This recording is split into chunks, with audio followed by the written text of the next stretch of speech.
This is Bloomberg Surveillance with Tom Keene and Paul Sweeney. Are these stocks under-owned by institutional Wall Street? A lot of these companies talking about generative AI. With Lisa Mateo on markets. Investors just worried about the ongoing sales slump in China. And Michael Barr with news. A ship traveling through the southern Red Sea has been attacked. The best in economics, finance, investment, and international relations. This is Bloomberg Surveillance on Bloomberg Radio. Good morning, everyone. Tom Keene, Paul Sweeney, Michael Barr, Lisa Mateo. Lisa didn't sign up for Disney Plus. That was it. That's the problem. That was the final tip point. That's the problem. Here. It's a manic Wednesday, folks. Here's what we got. We got market recoveries. I will do a fancy chart. I just put it out on Twitter. I'll get it out on LinkedIn on the real 10-year yield showing the recovery from the Japanese angst. Kriti Gupta doing a great job on that yesterday, and Nathan and Karen covered it nicely in the last hour. We got an equity market as well. But I think we've really got to take time here within the glow of the Olympics in the NBC Comcast Universal this week. Yes, that's right. Home run Yep. on the Olympics where Disney, to me, the headlines came out with no compare and contrast, no percentage changes. To me, they were almost misleading. We go up 3%, and now Paul down 1 or 2%. What's going on at Disney? Yeah, I think the issue, a couple of headlines here.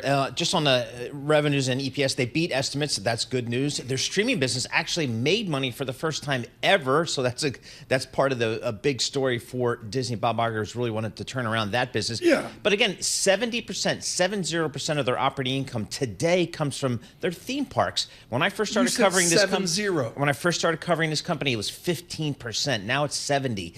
So this is a theme park business with some entertainment assets wrapped around it. The theme park business is a little bit weaker because they just had these crazy comparisons from the post-pandemic surge when people just were going crazy to go back, get out and do things and go places. Right. Now that's getting back to more normalized levels. So a little bit of some tough comparisons. Lisa, what's the Mateo house doing with Disney Plus? We have canceled it. Oh, there you go. Okay. Canceled. See, Lisa's in charge of the whole thing in that household. We know. I shut it down. Twice like grip. Exactly. They tremble when they walk in the kitchen. Exactly. I did the same thing. Yeah. And granted, we don't have young kids. I don't have Coco Melon and, the rest of it. But I'm looking at this, folks, as a former, let's remind everybody, Paul, particularly younger, this was a blue chip juggernaut like Boeing of America. Yeah, I still think it is. But again, this, like most media companies, they're trying to just navigate this probably 10-year evolution from a cable television-based model to a streaming model, and we're right smack in the middle of that. Triple leveraged all cash outperformed them. 10-year track record on Disney, 1.4% per year. We'll touch on that through the morning. We'll get some good work out of Bloomberg Intelligence as well on that. We're going to come up with Sam Stovall here in a moment on these equity markets on the rebound. Futures up 64. We're on YouTube the last 3 days. Talk about Manic Monday. Thank you out on YouTube. Subscribe to Bloomberg Podcast. People go, what can we do to help get this thing going? Subscribe to Bloomberg Podcasts out on YouTube. We're on Apple CarPlay. Good morning across the nation. Good morning in Minnesota. Pretty exciting. The governor gets the trophy. Gets the nod. Big time. As they say, maybe the Twins, that'll help the Twins get through the AL to the AL pennant. Also on Android Auto as well. From the Interactive Broker Studios, and thank you, Interactive Brokers, our Bloomberg Business Flash, Lisa Mateo. You got it in stocks rallying. This is after the Bank of Japan reassured the markets following that volatility that sparked in part by its unexpected interest rate hike last week. Now that hike, it set off this 3-day tumble in Japanese shares, a surge in the yen on top of it. Let's check in with NASDAQ futures up more than 1.5%. S&P futures up more than 1%. Dow futures up about 0.8%. We have the 2-year yield at 4.02%. That's up 4 basis points. The yield on the 10-year 3.93%, and that's up 4 basis points. Let's take that wider look. Look at the Nikkei up 1% right now. We'll look at the Stock 600 up about 1.5%. The DAX in Germany up more than 1%. Same for the CAC in Paris and the FTSE in London. We mentioned the yen, so let's get to it. The yen down 2% at 147.30 against the dollar. To earnings we go. CVS Health down 3%. It lowered its 2024 earnings outlook for the 3rd straight quarter. It also announced cost-cutting measures to save $2 billion over several years. Lyft falling down 11%. Bookings, outlook, missed estimates, and yes, you mentioned Disney. 3rd quarter results beat estimates. Like Paul mentioned, first ever profit in streaming, turnaround in the movie business on top of that. Their shares down about 2% right now. That is your Bloomberg Business Flash. Lisa, Spartak walks up to me yesterday. He goes, let's go to lunch. He's all excited about the last 3 days. So he takes me out. He brings to McDonald's on 3rd Avenue. Nice. Somebody comes up and goes, why have you stopped doing Lisa's newspapers? Ooh. So do we have them today? We do. Good. Okay, we're back to normal here, folks, which means it's a good time to talk to Samuel Stovall. He has been here before as a child. He is so young. The crash of '87, it's a figment of our imagination. The steel strike of 1962. He remembers it. He lived it with his wonderful father. Sam Stovall, your summary of what we've experienced the last 3 trading days. Well, I think we experienced, Tom, a market that was taken by the blind side. First off, with the carry trade unwinding on Wednesday, disappointing economic and employment data, and investors reassessing their opinion of whether we're headed for a recession. So we ended up with basically an 8.4% decline in the S&P 500 in a matter of days, a greater than 10% decline for the NASDAQ in a similar short period of time. But I think investors came to the realization that this was not 87 all over again. The Dow would have needed to have fallen almost 9,700 points for that to happen, and about 1,160 points on the S&P 500. So essentially, investors said, gee, maybe we overreacted. And as a result, with PEs having come down quite dramatically, maybe it's time to buy. And Sam, it's just, a lot of folks are looking for maybe a more prolonged, pronounced pullback in this market as maybe part of a normal, healthy move higher, longer term. I'm not sure we got that. It seems like over the past couple of days, the market's just kind of snapping back here. You're absolutely right, Paul. When I look back to World War II and I look at the top 15 first quarters, 2024 was number 11. Whenever we, of those 15, 14 of them had 2 declines in 1 calendar year, and the majority of them fell about 12.5%. We got off pretty early with the first one down 5.5%, and this second one down less than 8.5%. So I'm of the mindset that we probably haven't really reset all of the dials. However, the PE on the S&P on forward earnings is now down to a 23% premium from a 38% premium, and tech is at a 46% premium versus its prior 78% premium. So certainly things have come down pretty quickly. Sam, talk to us about technology and the leadership of technology in this marketplace, whether it's the Magnificent Seven or maybe even a broader group. Is tech still able to lead this market higher? Well, I think it is, because we're looking at earnings that are still expected to be very strong for tech. Looking at this second quarter period, while the market was expected to be up 8%, the market is now up 11.3% on an earnings basis. Tech is expected to be up 18.3 versus a 16% growth. So tech has seen an improvement in earnings, improvement in revenue forecasts, as well as profit margins. Sam, what happens after an election? I mean, I get a couple theories. Yardeni wrote a brilliant note last night. Sam Stovall, Ed Yardeni's been very optimistic in a Stovall fashion about these roaring 20s. But with all your experience, exactly what happens the first Wednesday of November? Well, that's a good question, and I'm glad you asked, because that was the theme of my article in our flagship newsletter, The Outlook, this week. See how he segued that? His people called me up. They said, Sam's having a tantrum. If you don't mention the newsletter, he's not coming back on. Continue, Mr. Stovall. The S&P gained an average of 3% in the final 2 months, with gains in all sizes, styles, and sectors, with only the NASDAQ 100 slipping in price. This is going back to 1992, which is as far back as S&P has sector-level data. However, we find that energy, financials and industrials were leaders, while the more defensive areas were laggards. So essentially, once the uncertainty has been lifted, the market tends to move back into a more positive mode. And we see that with the sectors, the cyclicals, as well as the percentage of sub-industries that do well. I'm getting misty-eyed. I mean, we nailed it there. Sam Stovall, thank you so much, a CFRA. Yep. We don't have that literature, folks, to protect the copyright of all of our guests. Go to CFRA and Samuel Stovall's desk to get that good research after the election. Futures up 65. The VIX, I'll talk about that, 22.57. Wow. With our news in New York City, John Tucker. All right, Tom and Paul. Democratic nominee Kamala Harris introducing her new running mate, Minnesota Governor Tim Walz, at a rally in Swing State, Pennsylvania. A leader who will help unite our nation and move us forward. A fighter for the middle class. And Governor Walz came out fighting against former President Donald Trump. He froze in the face of the COVID crisis. He drove our economy into the ground. And make no mistake, violent crime was up under Donald Trump.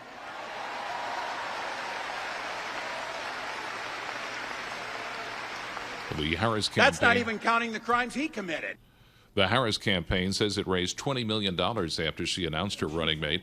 And a new poll from NPR, PBS News, and Marist College has Harris leading Trump nationally, 51% to 48%. One other political note, Cori Bush lost a bitter primary battle, further shrinking the so-called squad of House progressives. The Missouri Democrat, an outspoken critic of Israel's handling of the war in Gaza. She lost to St. Louis County prosecuting attorney Wesley Bell. According to the AP, with 94% of the votes counted, Bell had 51% support, compared with about 46% for Bush. Hamas has named the alleged mastermind of the group's October 7th attack on Israel as its new political leader. He succeeds a key mediator whose assassination last week has set back ceasefire talks. Despite that, Secretary of State Anthony Blinken says a deal could be near. A 5.2 magnitude earthquake struck in Kern County, California last night. It was felt as far south as Los Angeles. It was a rolling type quake that lasted for about 10 seconds. No reports so far of any damage or injuries. And around 7 and 10, Americans say in the last year, extreme heat has had an impact on their electricity bills, ranging from minor to major. Most have seen at least a minor impact on their outdoor activities, according to a new poll from the Associated Press. That comes under the file of no kidding. Global news, 24 hours a day, whenever you want it, right here on Bloomberg. I was going to do a fancy chart right now. Forget that.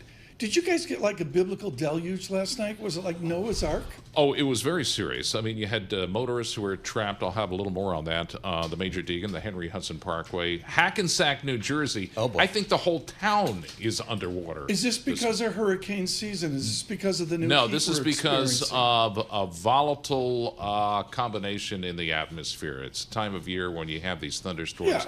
Tons and tons of moisture in the air and just let loose in the matter of an hour or two. Yeah, we walked up to the beach last night and watched the storms. They were amazing over the ocean. Incredible. Yeah. And this isn't Debbie, the remnants of Debbie off the coast of the Carolinas right now. This is before Debbie. This is pre-Debbie. As Savannah and Charleston get smacked.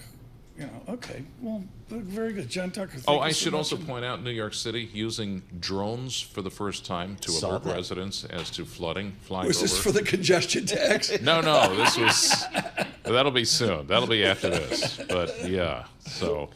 John Tucker, thank you so much. We do economics, finance, investment, international relations in Japan. It is a major Japan recovery. We'll touch on this. Audrey Childe-Freeman, expert on this, will join us from London here later on this morning. I got a chart out on real yield, which is important for global Wall Street. We'll go over that in detail. Disney out, bit of a disappointment. Paul Sweeney with that. From New York, Bloomberg Surveillance. Markets, headlines, and breaking news 24 hours a day on Bloomberg Radio, Bloomberg Television, and the Bloomberg Business app. This is a Bloomberg Business Flash. From the Bloomberg Interactive Broker Studio, I'm Lisa Mateo. Futures on the S&P 500, NASDAQ 100 gaining, and this is after the indexes rebounded more than 1% yesterday during this wave of dip buying. Right now, the S&P futures up about 1%. We have NASDAQ futures up nearly 1.5%. Dow futures up about 0.8%. The 2-year yield at 4.03%. That's up 5 basis points. The yield on the 10-year 3.94%, and that's up 4 basis points. To commodities, we have spot gold higher, $2,397 an ounce. Brent crude, $77 a barrel. WTI crude, $74 a barrel. More economic data out today. The U.S. 30-year mortgage rates, well, they plunged last week by the most in 2 years. 6.55%, reaching the lowest level since May of 2023. What are you at, Paul, right now? What's your level? What's that? Your interest rate for your home? Oh, I'm 6%. I need some more work. I need some more work. Okay, you need more work. Yeah. But that 6.55, it sparked a surge in applications for refi. So there you go. It's starting to change. More data on the way today, including a report on consumer credit. That is your Bloomberg Business Flash. Tom and Paul. Mateo, thanks so much. The summer games coverage. I was like, yeah, we're doing summer games coverage.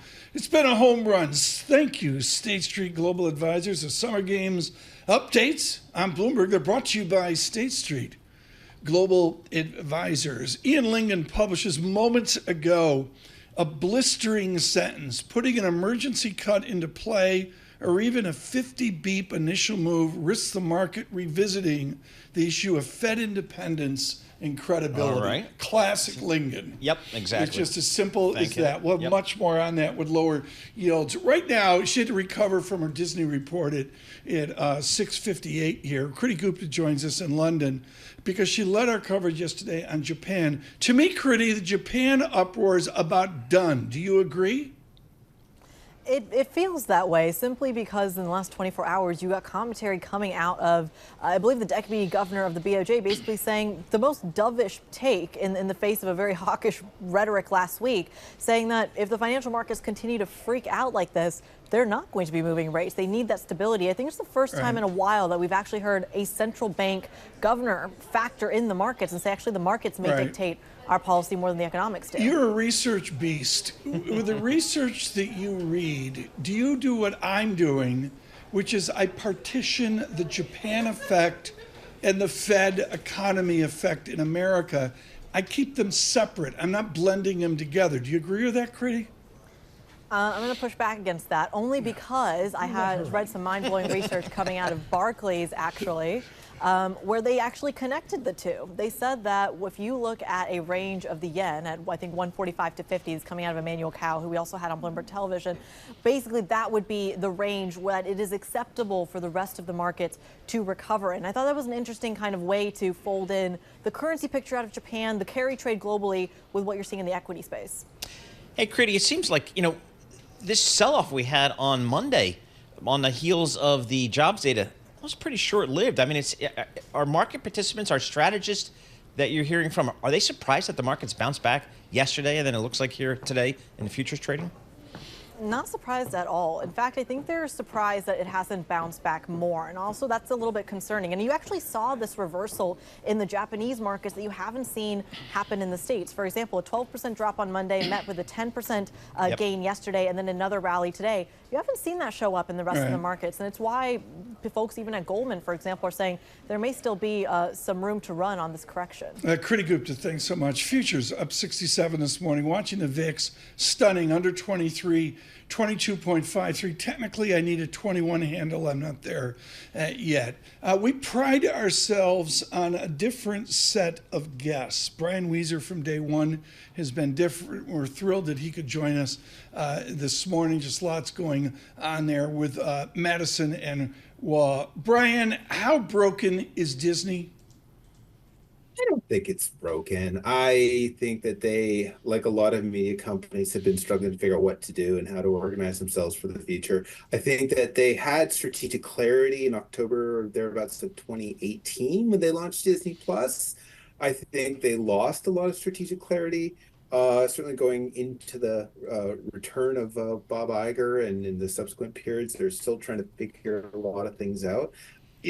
They really had the right strategy, trying to focus on global, for lack of a better word, domination in streaming, going head-to-head with Netflix and Amazon on the streaming video offering. That's the heart of the matter, Paul, isn't it? Yeah, I think so. I mean, the bottom line is they're going up against giants. They're going up against giants, but they're a giant themselves. Brian, they did actually show some profitability in the streaming business here today. What do you and the rest of Wall Street think about the future of that business from a profitability perspective?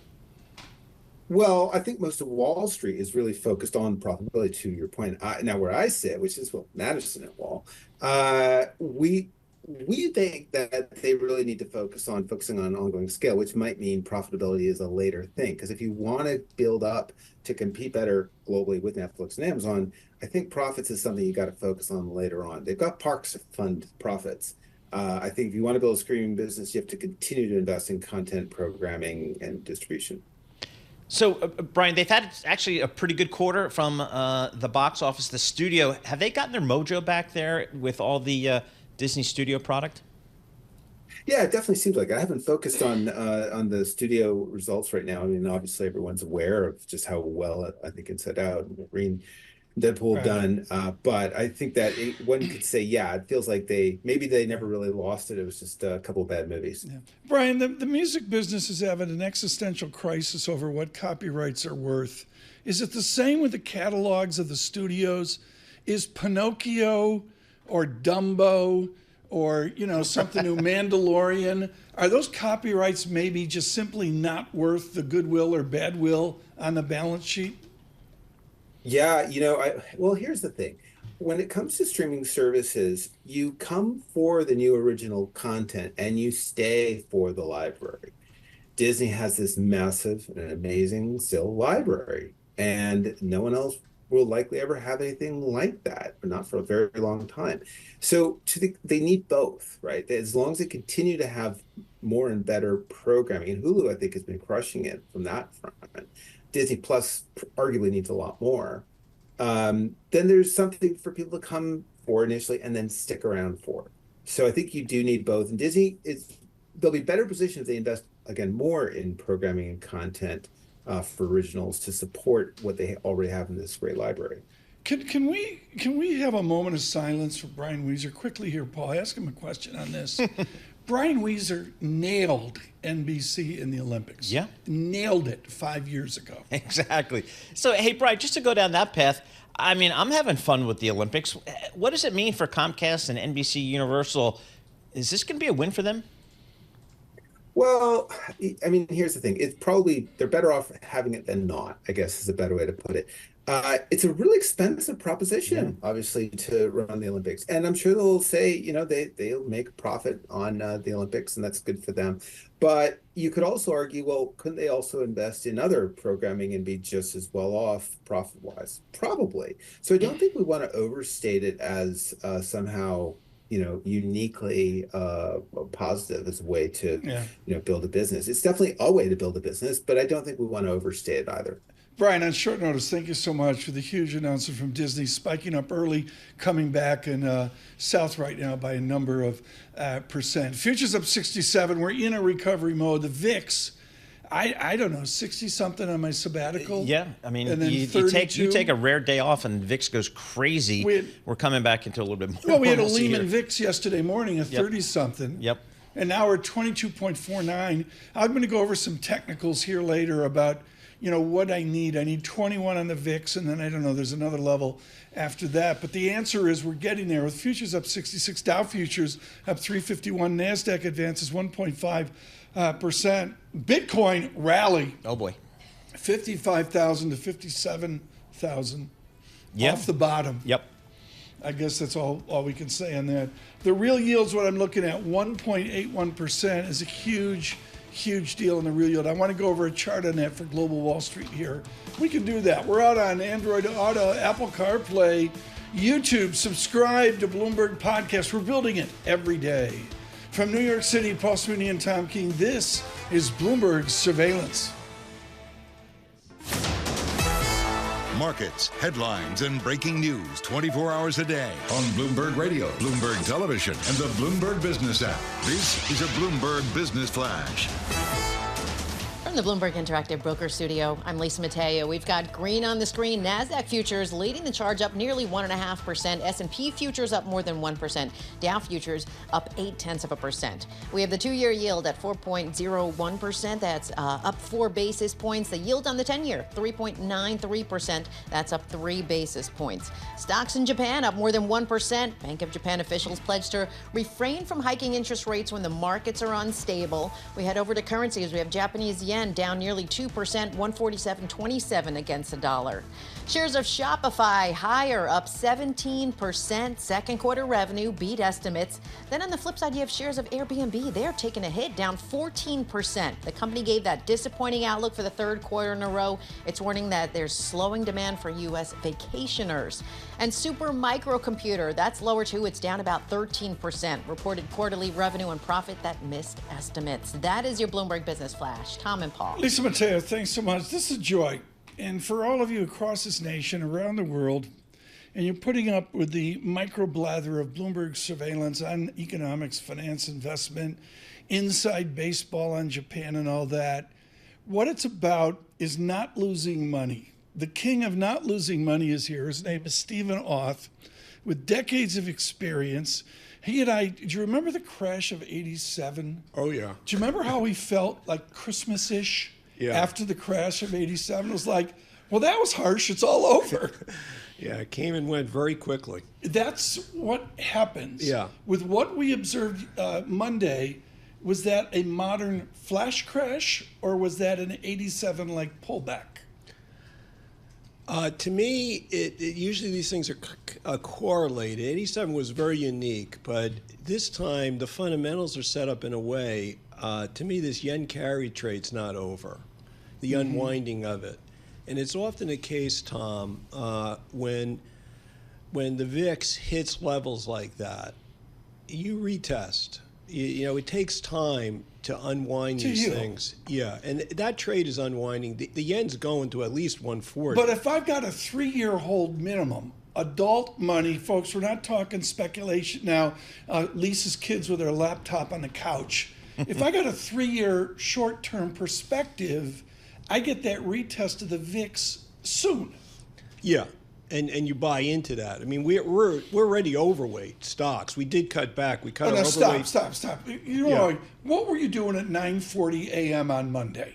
Are you screaming at the Young Turks at Federated, get out the tickets? You know, Ace Greenberg at Bear Stearns, get out the buy ticket and buy Apple. I was screaming at my stock pickers to be looking for individual names, because in volatility like that, and you get a macro event, individual sales come right in front of you. So that's what we do in situations like that, Tom. We didn't add capital into equities, but across the portfolios, we were certainly looking for opportunities within them to upgrade portfolios. We're already where we wanted to be. We took a big hunk of money out of growth stocks 3 weeks ago. We parked it into your favorite asset, cash.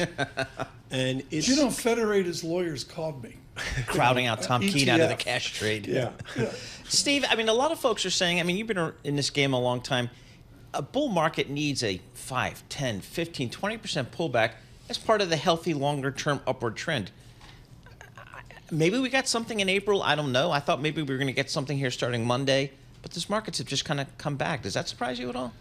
No, it doesn't surprise me that they bounce back. We were deeply oversold. So short term, you're going to see it bounce back. But I think we're in a point here where there's a transition occurring in the economy. We're coming into a softer period. The labor market's softening. The Fed is now looking at probably 200 basis points of cuts over the next couple of years.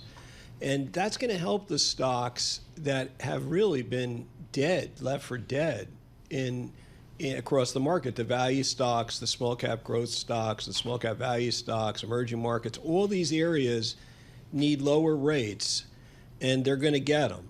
And the only game in town was the growth stocks. They became a momentum trade, a kind of passive momentum trade, because people are using ETFs for them, but a momentum trade largely funded, I think, in places like the Japanese yen. And we've just begun to unwind that trade. So we think it's early to jump back in there, but we are, doubling down on the idea that the relative growth deficit, if you will, of the rest of the market is closing rapidly. The back half of this year and next year, well, by next year, the small cap stocks are going to be outgrowing the Magnificent Seven. So, that really helps them in the back half of the year. I started my career at Payne Weber, 1986, covering the railroad and trucking stocks. So I got to ask you about Knight Swift Transportation Trucking, Tom. Yeah. He's got a trucking stock on his list. Yeah. Steve, talk to us about Knight Swift Transportation. Yeah, it's an example of a large cap value stock that's been left for dead. It has been treading water for 3 years now. Trucking's been in a kind of post-COVID, let's call it recession. These are the kind of names we want to own now. People are talking about recession. We've always said it's a rocky landing, it's a rotating recession. These are companies that have been in one for the last 3 years. Finally, supply and demand is evening up in trucking. And, this East Coast strike, by the way, if it comes, is only going to help the long-haul truckers because that's going to bring more freight back through California, which is long-haul. So, we think supply and demand is coming into balance. The lower rates really help a company like Knight Swift. It's trading at 8 times cash flow. Got a nice, 8 times cash flow? Yeah, EV to EBITDA. Quaint. Yeah. How quaint. Yeah, quaint. I haven't heard that number in ages. Yeah, we care about cash flow. So, again, what do you think? Do you think this Federal Reserve is going to cut? Do you think they're going to cut aggressively to begin with? Or is this going to be something that can be spaced out over the remaining into 25? God bless Jake Powell. But, you guys know we were screaming back in 21 that he's behind the curve. He's got to start hiking. When you have a Fed that is really backward looking like this Fed is, they were way too late in hiking. And that led to this, very aggressive hiking cycle that threw us into what we called a rocky landing, a kind of rotating recession. And now he's too late on cutting. And we've got real rates that are way too high. So, he's now going to have to do 50 in September. That's almost a certainty. On a CFA basis, like Mag 7's down 15% from the peak. Well, Bloomberg has a blended index of that. How do you think through the opportunity? John Templeton would say their shares are on sale today. So then how do you work through the marginal purchase of whichever Mag 7 right now? Yeah, I don't think the sales are on sale of the Mag 7, Tom. They're certainly down 15%, but they were up, 60. And they've really outperformed the market. So there's way too much money still in that trade, in my view. We think within the Mag 7, there's some opportunities for stock picking for sure. But right. I don't like the fact that, when we cut large cap growth 3 weeks ago, and we've been hanging on to our positions there for a while, but when the Uber drivers are telling me the beautiful thing about NVIDIA is it only goes up and it doesn't actually go down because there's so many buyers, you have to be there. Mm-hmm. And the thing is trading at 40 times earnings. Okay, now you could say it's high 30s, but it's not there yet. And is it a razor blade business? I'm not so sure. Okay, I got one final question. Sebastian Page was in from T. Rowe Price. It's an upstart firm over in Baltimore. Yeah, I heard about it. They've got branding all across the Baltimore Orioles dugout. Why in God's name do I need to fly to Pittsburgh to explain to Venerable Federated that the Pirates need dugout support and branding from Federated? Well, I'm going to take you out there, Tom. And you sit in center field, and as you look out at center field, do you know what you see? You see the Federated Hermes building. I know, it's gorgeous. It's free advertising. Free advertising. We love that kind of thing. You got a brand that, come on, the Pirates are, it's mad. It's the best ballpark in baseball.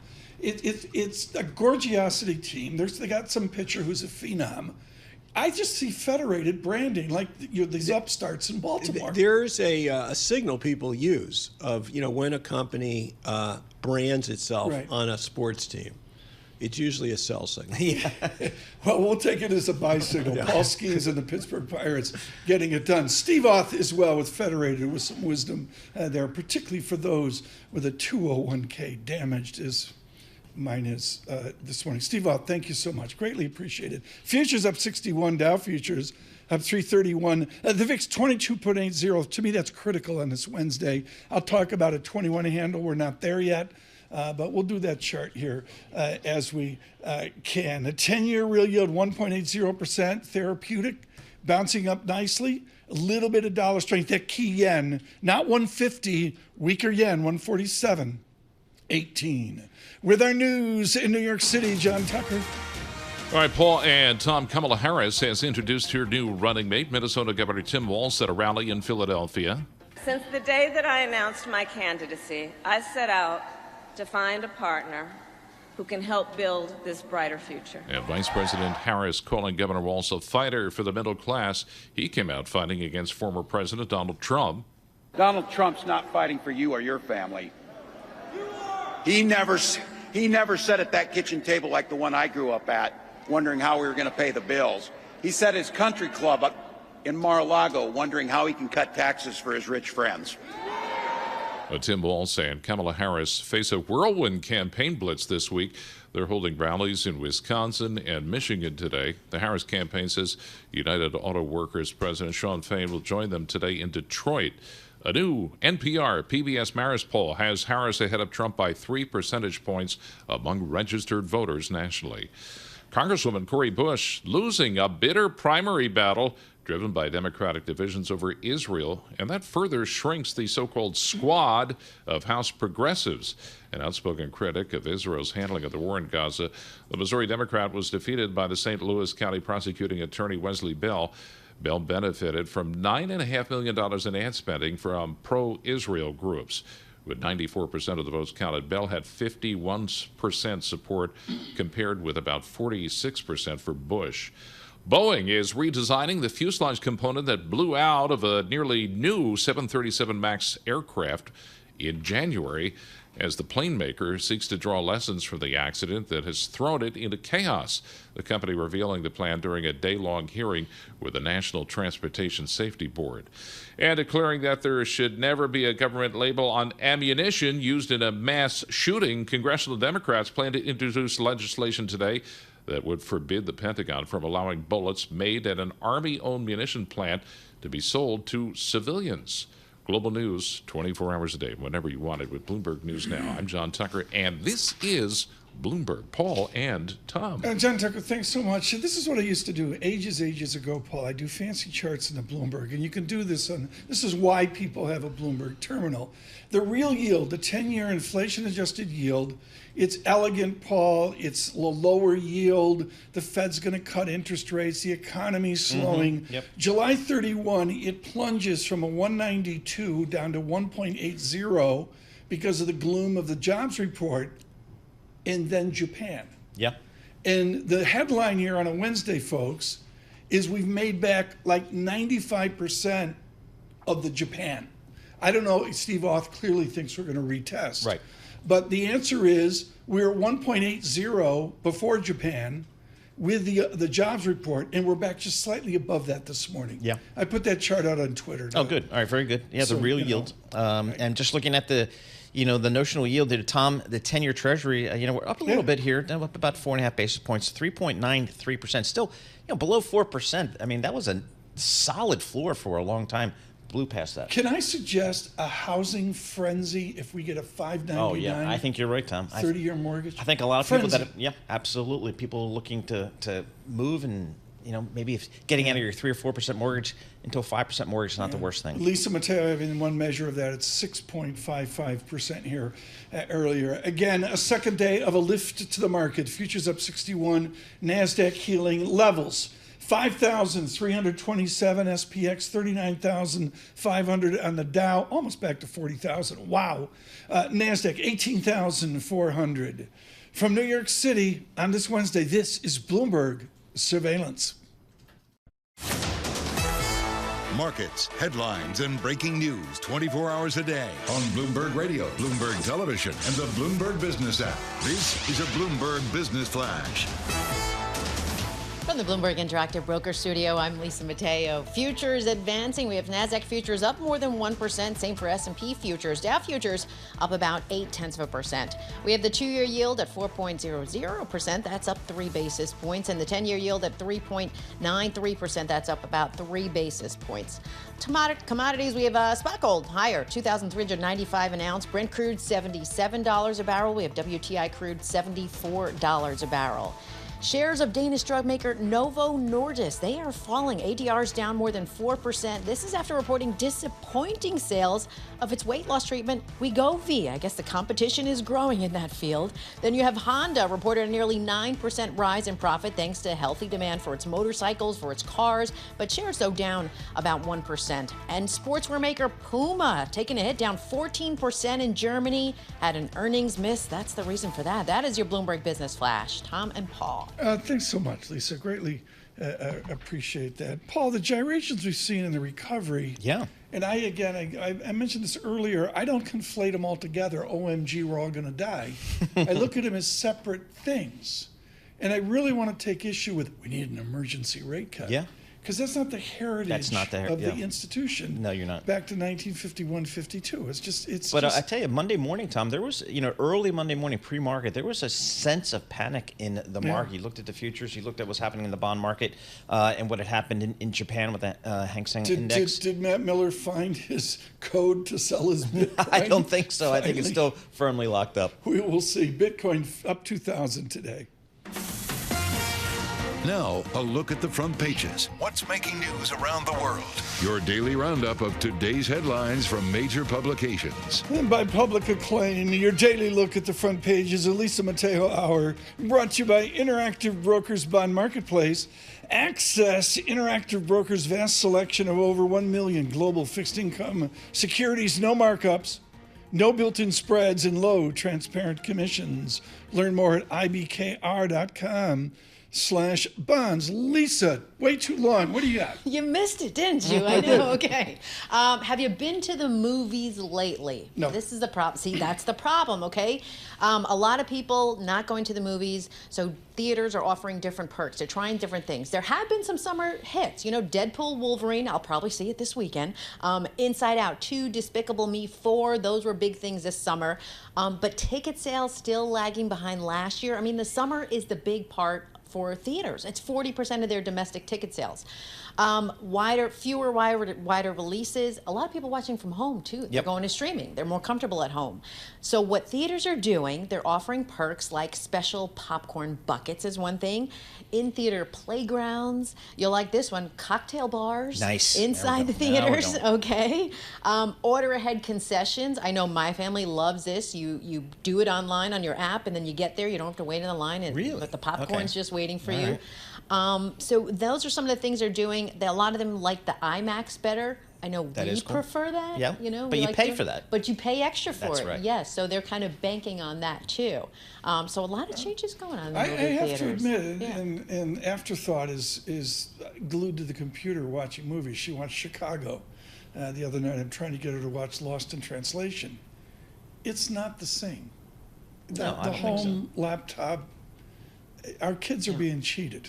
Yeah. Is the way I'd look at it. Yeah, they're used to even watching it on their phone. Well, Yeah. see, I'm but like, see, how I can you remember. watch I mean, my a movie? parents will tell me they would go to the movies theaters 2 or 3 times a week. Oh, yeah. Because that was it. That was 25 That was cents. it. Yeah. And then Right. and they had all the movie shorts and all this. So Yeah. that experience is different from what we grew up with, which I still think was a good theater experience. Now to today, the kids, you say with technology. my Tom. father aged. Lawrence of Arabia was $2.75. He got old. Next, what do you got? Taylor Swift fans are celebrating Kamala Harris's running mate Tim Walz. Okay, there's some reasoning Is he a behind Swiftie? this. He is a Swiftie. Okay, doesn't look like a They're Swiftie. calling him the Swiftie VP. A couple things he's done. Remember back in November 22, right after that Ticketmaster disaster with the Swift tickets. So he posted a picture of his cat on X and said that it was online all day and now it's not getting Taylor Swift tickets. Then he he went further. He signed the so-called Taylor Swift bill that was in Minnesota into law. It kind of guarantees that protection for people buying tickets online. Okay. And then he proclaimed 2 Taylor Swift days in Minnesota of June because the tour came to Minneapolis. So wow. he claimed those days. And a lot of Swift fans are jumping on. They're making friendship bracelets with his name on it. So it's attracting that younger generation. I'm not wearing his friendship bracelet, but I do know it is a thing. It's a big huge thing. Right. Yeah. So maybe he's getting the Swiftie vote. That's got to help on the margin. Because you need that younger, you know, they're looking for that I younger feel vote. deprived because I don't have friendship. Maybe don't? it's because I have no friends. Yeah, that could be it. That could be it. I'll make you one. Next. Olympics fever, right? That's all we're talking about. Yes. Olympics. I love the pole vault last night. See? That just amazes me, that sport in itself. Did you know they have breakdancing too, by the way? That's another story. Yeah. But the problem is that, you know, it fades out after 3 years. You know, you have this whole hype and then it fades out. So Netflix wants to change that. They're partnering with the International Olympic Committee. They're filming documentaries right now about running. Oh, no, they're doing gymnastics. the auto racing thing? No, it's the same people, the Box to Box Films, that did the auto racing thing. Okay. So they're there, that production company, and they're filming all those different sports. And what they're going to do is they're going to take that footage and they're going to put it into different seasons. They have the Netflix documentary Sprint, so they're doing another season of that, you know, in the off season when the Olympics aren't running. Right. They're doing another season of Simone Biles Rising because that was a hit on Netflix. So they're figuring, let's film again now and then we'll, you know, air it later. So that will, you know, help keep the interest. But they want to attract younger fans too. And correct me, it's in Los Angeles next? Yes, correct. Is that correct? No, you're correct. Yeah. Yes. That'll be big. It's going to, you know, it's dazzling. In fact, Mayor Hidalgo out today just screaming the politics of France has just been pushed aside by the joy of this. Full disclosure, a Greifeld sighting at the Rockstar seats. I don't know. She knows Celine. I think she's like best buds with Celine. Yep. A Greifeld sighting. She is in Paris. David Gurr is our intermediary here, and we believe we may have a scheduled Greifeld conversation. No kidding. Catherine Greifeld, surveillance, Paris reporter. We're looking for that Friday. We're working on it right now. Without Gus the horse, right? Without Gus the horse. Yeah. Speaking of Paris, this kind of brings me into the next one.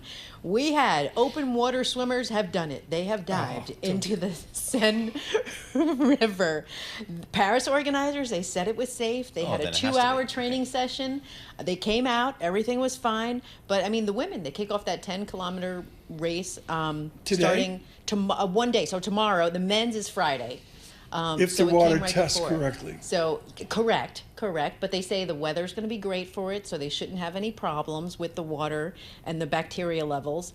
But a lot of swimmers are telling the Associated Press, you know what? We're still kind of worried. We don't want to get sick. Well, I believe a Belgian swimmer was sick, but again, they're not sure if it's the river. If it was the or water. Correct. Well, I mean, it's going to be pretty cool if they do it because I mean, the scenery around that thing going through the Capitol is pretty awesome. I mean, I got the Vilebrequin swimsuit. I mean, I got the fancy, overpriced excellent. French swimsuit. Nice. And I got floaties that Air France gave me. You know, I got them. But would you, Paul? No. I mean, I don't think so. I mean, if they have to do it, you got to test out the current, right? Because there's a stronger current. It's a real current. Right. I would guess as an amateur, it's not like the Thames. The London current is, you stand on London Bridge after the third martini, and the water's going underneath you. It's like, whoa. Yep. Anyways. All right, good stuff. So we'll see how it goes. So they did it. So I'll we'll watch. see. There is a backup plan in place in case they do not test it right. Plan? The backup plan is that it's a stadium that was the site of the rowing and the canoeing events. So that's there, you know, on the ready, just in case the levels don't work out very well. Okay. Lisa Mateo, thank you so much. Our newspapers this morning. Something happened here. Something went beneath the radar. The Aerosmith is like stepping aside. They're just, you know, they're just finally saying enough. Is that right?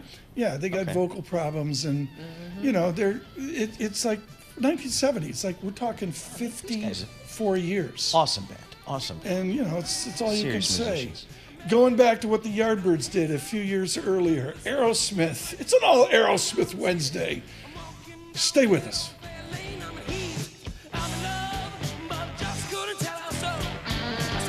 Kept rolling all night long. Train kept rolling.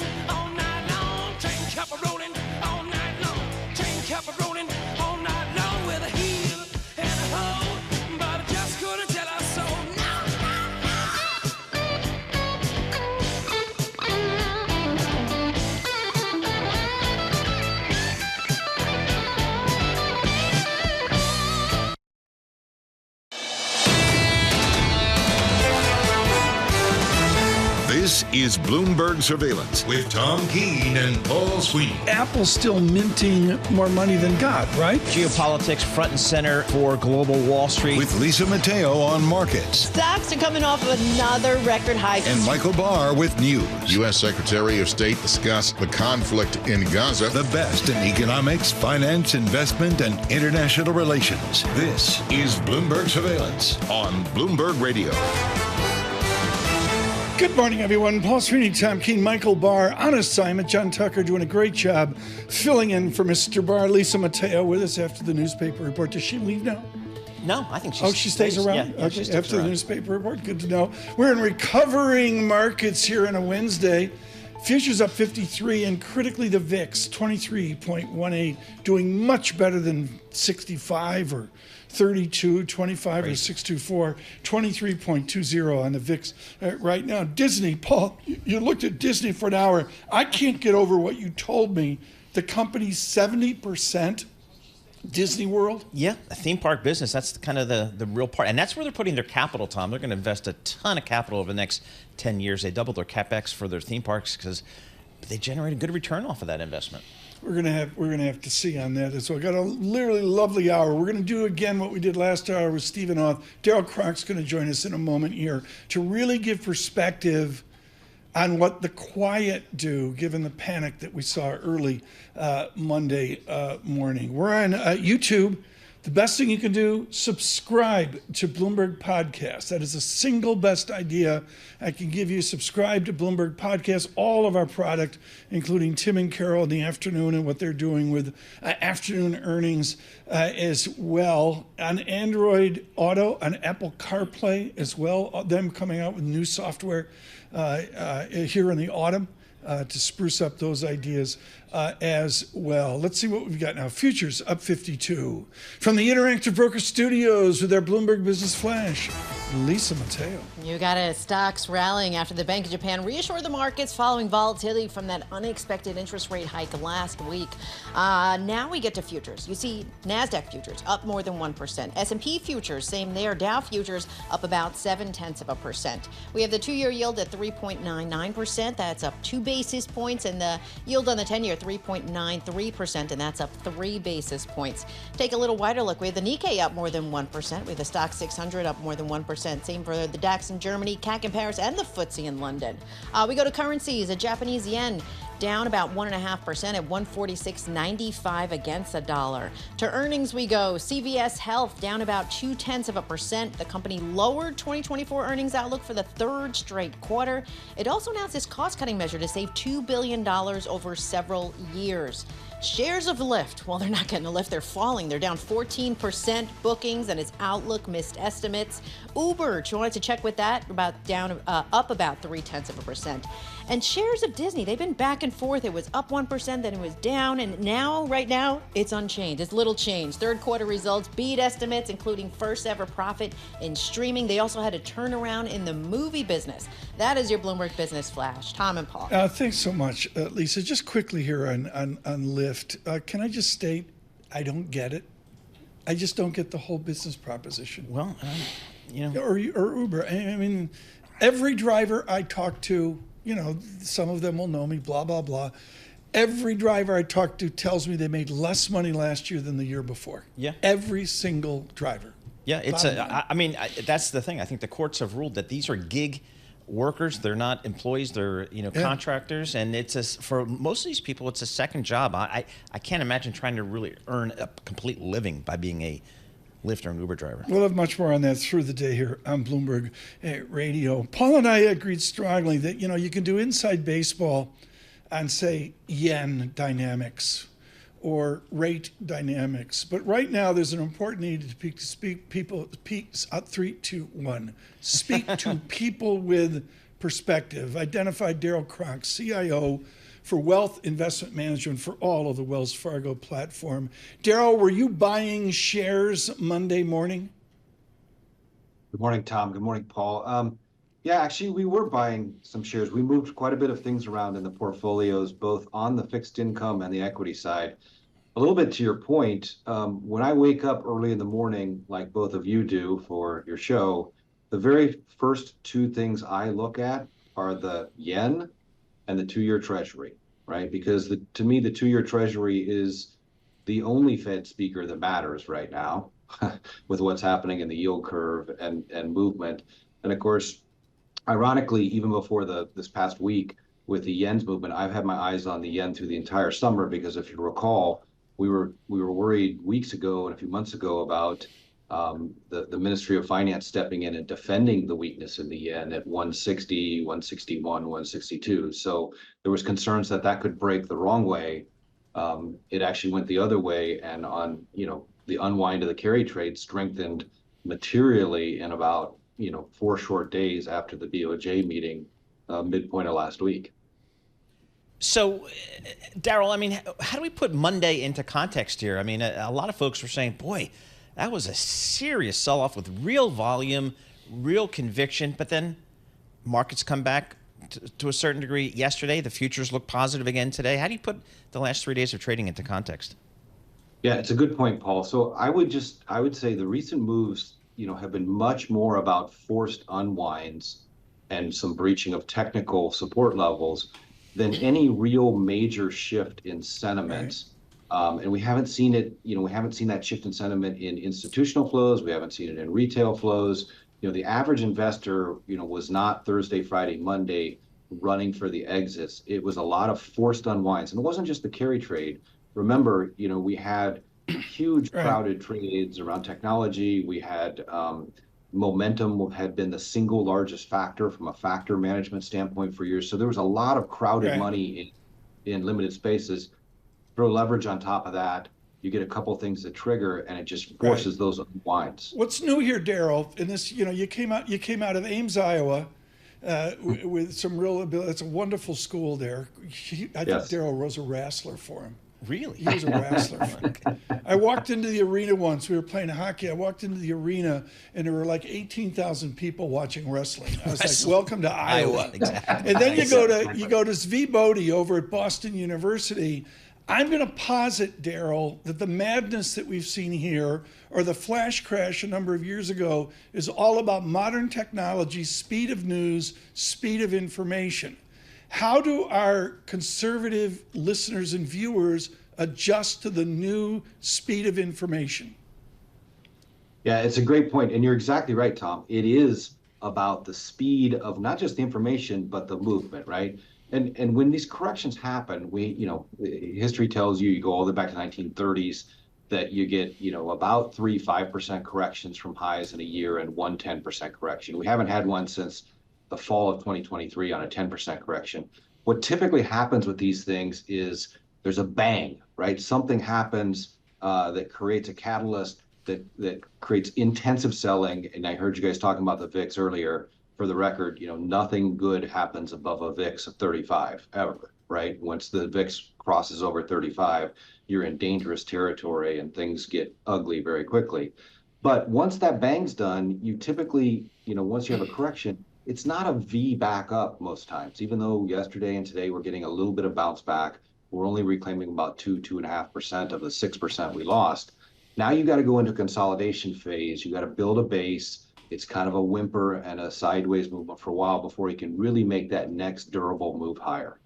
Daryl, thank you so much. Got to leave it there. Way too short a visit thing. Let's get you in. When you're in New York, Daryl, let's get you in the studio for a solid half hour. Daryl Cronk, driving investment at Wells Fargo as well. Futures up 54, the VIX 23.25.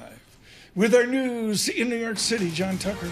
All right, Tom and Paul. Kamala Harris in a running mate. Minnesota Governor Tim Walz hit the campaign trail in Philadelphia with the vice president going after her opponent's reputation. I know Donald Trump's type. Tim Walz made his campaign trail debut, citing some of the areas where he feels Donald Trump fell short. He froze in the face of the COVID crisis. The Harris campaign says it raised $20 million after she announced her running mate. And a new poll from NPR, PBS News, and Marist College has Harris leading Trump nationally 51% to to 48%. Representative Cori Bush of Missouri, a prominent member of the progressive so-called squad, was defeated in her Democratic primary by local prosecutor Wesley Bell. This according to the AP. Bush, the second member of the squad to lose a primary this cycle after Representative Jamal Bellman was defeated in June. The NTSB holding an investigative hearing on the January 5th mid-air blowout aboard an Alaska Airlines flight. 20 hours of testimony continue as the NTSB sifts through evidence to answer questions. Let's get more from Washington and Bloomberg's Amy Morris. 7 months after an almost new Boeing 737 MAX 9 aircraft lost that large fuselage panel during flight, safety investigators are conducting an extensive 2-day-long hearing to uncover any remaining mysteries surrounding that incident. Executives from Boeing and Spirit Aerosystems continue to face questions all day today from the NTSB. Yesterday, witnesses for Boeing and Spirit defended their company's safety systems and inspection practices. The NTSB says it has not yet determined who failed to securely fasten that panel. The hearings will last for a total of 20 hours, yesterday and today. In Washington, Amy Morris, Bloomberg Radio. Israel's Olympic team said some athletes have received threats as they compete in Paris amid larger tensions over Palestinian deaths during the war in Gaza and the threat of a wider regional conflict in the Middle East. Half a century ago, a French high-wire artist made Manhattan gasp. I am holding the balancing pole in a South Tower ready to walk. It was 50 years ago today that Philippe Petit ventured 1,300 feet to the top of the Twin Towers, took strolls on a wire fastened between them. This week, in celebration of the anniversary, the now 74-year-old will be performing at a church here in New York. He'll be crossing on a wire only 20 feet above the ground, and we'll be reliving many of the moments from that day. Just thinking back to that. Wow. Incredible. Yeah. It wasn't occupied yet, but have any of you ever done this thing with a pole where it's weighted and the physics is like... Oh, I've done it. Why am I shocked? Of course, Lisa's done it. Was it last Friday or the Friday before? What's it like, Day. Lisa Mateo, holding the pole? It's very heavy, but that is what keeps you kind of steady as you go along. I mean, and then the person... This is a little crazy, but the person below me was actually on the wire. I was actually on a chair on his shoulders holding the pole. Where was this again? All on live TV. I know, it's crazy. All on live. We can Oh, Google when this. she was the WPIX reporter back in the day. Yeah, they said, here's this. your assignment for today. Walk on the wire, stand, How put far a off chair the on and I'm still here. Yes, she is.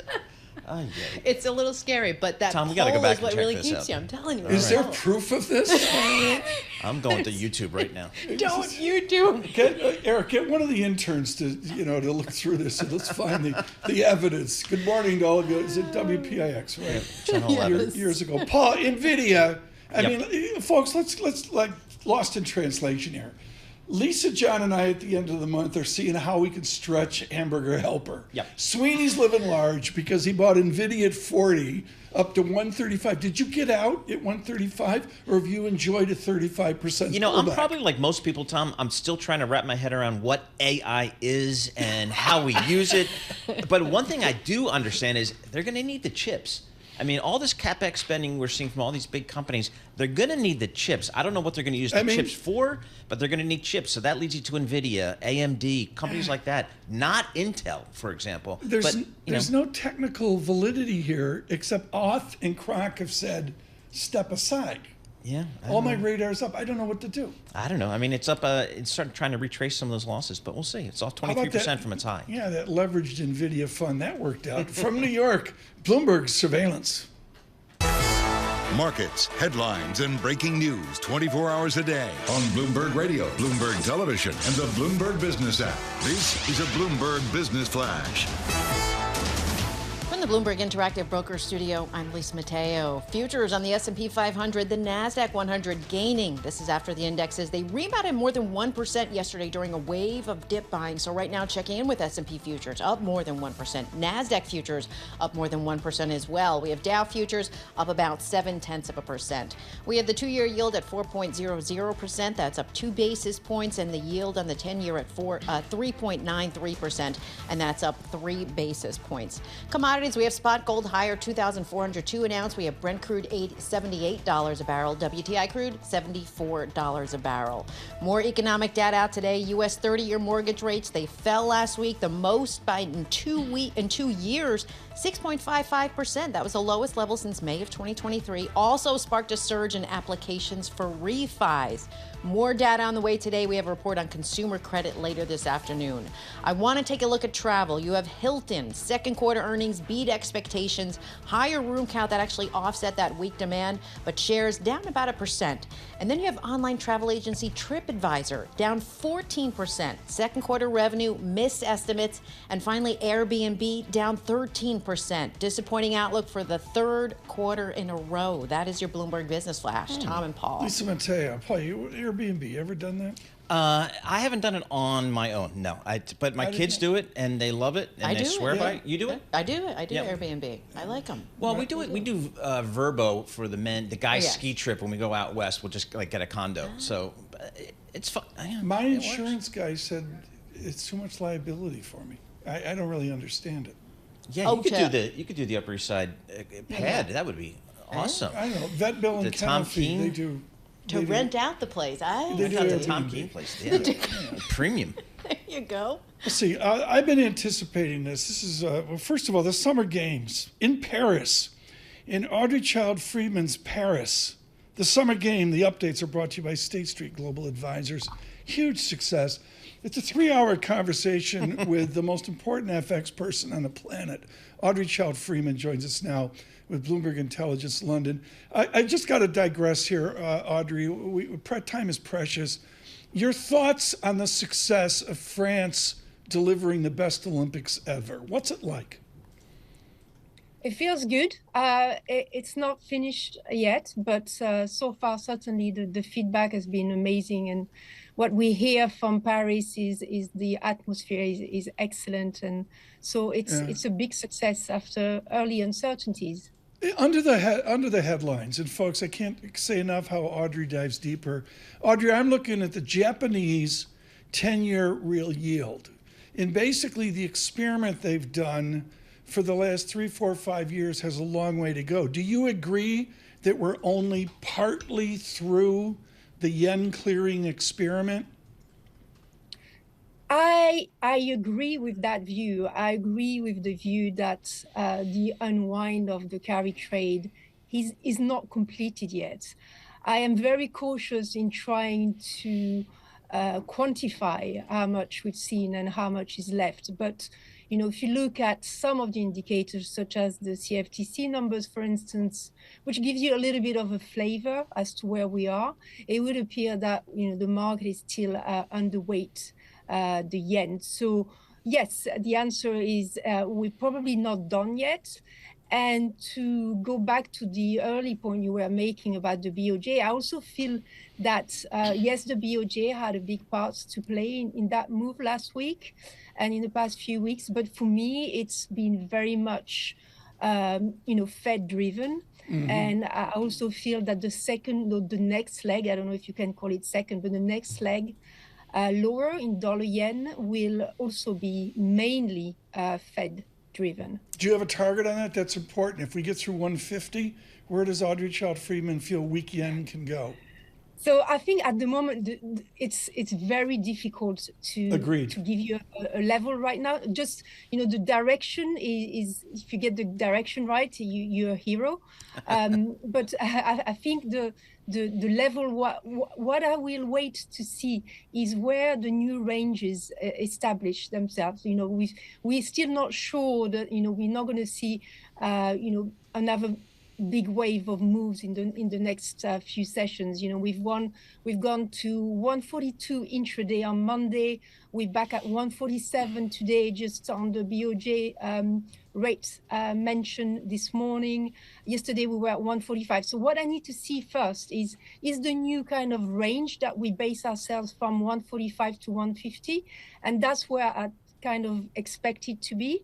And if so, what do we do? And what I do is I wait for the next trigger to move lower. And I kind of feel that next trigger may come from the US. but it won't be as extreme as what we've seen in the past few sessions and weeks. Audrey, I think a lot of folks are trying to get a handle on, you get the yen going from 160 to 140. Now we're back at, kind of 147. What's moving the yen? Is it the Bank of Japan? Is it the market? I mean, is this normal? What's kind of moving this market so dramatically? So it's certainly not normal. I just feel that it was very much a combination of factors together. So we talked about the weakness in the U.S. employment report last Friday, and I should say softness. It wasn't dramatically weak. It was just softer than what we'd become used to for the U.S. Employment reports, as well as the BOJ coming up more hawkish than expected last week, and this was happening at a time when positioning was had become extreme earlier in the summer. Certainly when we were trading at 162. And the final point I would add, the kind of icing on the cake last week was it's still difficult to assess what triggered what, but certainly the risk-off market sentiment that we had via our asset classes equity market downside, that exacerbated the unwind on some of the crosses and EMFX and EM yen. Right. For instance, that's another reason. Audrey, quickly, I got only 1 minute. How do you use real yield analysis right now? How do you use inflation-adjusted yields in your study? Well, what we think is that the U.S. and the Fed disinflationary story should allow the Fed to cut interest rates. And remember that the narrative on the Fed has moved so much in the course of the year. And that's, from talking rate hike a few months ago to no hike at all to maybe a precautionary rate cut, and now we're talking about a series of rate cuts for this year. We're talking about 100 bips rate cuts. So this is happening in the context of disinflation in the US, and that's probably enough to take your dollar narrative lower. This has been helpful. Audrey Childe-Freeman, thank you so much. Publishing at Bloomberg Intelligence. Can't say enough about that. A value add on the Bloomberg terminal. You're in the surveillance timeout chair. Am I? I mean, just plain and simple. All right. Get out, Lisa. You have blown up YouTube live chat where they're going Wilbur-Krenner Speedo when I swim the River Seine. Yep. And you know where this is going. Right. And so they say, do you own? I don't own a Speedo. No, okay. But what's good is Farrell loaned me. He's got a Def Leppard Speedo. No. And it's blown up here online. I mean, people just can't get over it. I mean, you should see it. Love bites and all that. Sure. There you go. There it is. Good morning, folks. Would you swim? It's on YouTube live chat. Seriously, would you swim in the cleaned up Seine? I'm not sure. I don't know. I would not. It's an experience. Put on a wetsuit, you're good. Maybe if you go in and you don't put your head in the water, maybe that's all right. Yeah, that's all right. People are swimming in the Hudson River. There you go. I tell you, the Jersey Shore ocean water clear as it's ever been in my lifetime. Yeah. Still a little cold, but that's okay. And the temperature's up to where you can almost stay in it's for fine. 3 minutes. We're all good. Right? We're all good. 70, gentlemanly 70. But seriously, you got heavy rain coming. Rob Carolyn up and down the East Coast, folks. Seriously, Savannah, Charleston just crushed. Yeah, exactly. The low country down there, they don't take water well down there in Georgia, South Carolina. And then this is separate now, but do we get their rain later? I believe Rob I think we do at the end of the do. week. I think we do at the end of the week. Yeah, well, thank to Rob Carolyn, best weather guy on the planet, for his updates there for Bloomberg Radio and for all that we're doing on YouTube, on Apple CarPlay, and Android Auto as well. A bit of levity this morning. You can do that after a 2-day rally off the crater of Monday. Futures up 53. From New York, it's Bloomberg Surveillance. Markets, headlines, and breaking news 24 hours a day on Bloomberg Radio, Bloomberg Television, and the Bloomberg Business app. This is a Bloomberg Business Flash. From the Bloomberg Interactive Broker Studio, I'm Lisa Mateo. Monday sell-off, well, it seems to be in the rearview mirror for now. We have NASDAQ futures up more than 1%. Same for S&P futures. Dow futures up about 0.7%. We have the 2-year yield at 3.99%, up 2 basis points. The yield on the 10-year at 3.94%, and that's up 4 basis points. Stocks in Japan up more than 1%. The Bank of Japan official pledged to refrain from hiking interest rates when the markets are unstable. We'll head over to currencies right now. We have the Japanese yen down more than 1.5%, 147.01 against a dollar. Shares of Shopify, they're higher. They're up about 18%. Second quarter revenue beat estimates. Then you have online grocery retailer Instacart up 9%, reported a sales beat. And Warner Music Group, third quarter revenue missed estimates. Shares, though, up about 0.8%. After the bell, we move on to Warner Brothers Discovery, Zillow, and Bumble. That is your Bloomberg Business Flash. Tom and Paul. Lisa, thanks so much. Getting over here, I'm looking. I got Disney earnings on the screen. That's yesterday's news. Not much economic data and a quiet week. Of course, into tomorrow's claims, I should point out, Michael McKee doing good work on claims this morning. He's in a quiet time, so he's doing some nice academic work there. And that gets towards our economic indicators, brought to you by Commonwealth, supporting more than 2,000 independent financial advisors with a 2-to-1 advisor to staff ratio. Small firm attentiveness, big advisor impact. Go to commonwealth.com to learn about their consultative support in technology. Commonwealth, foundational to our economic coverage.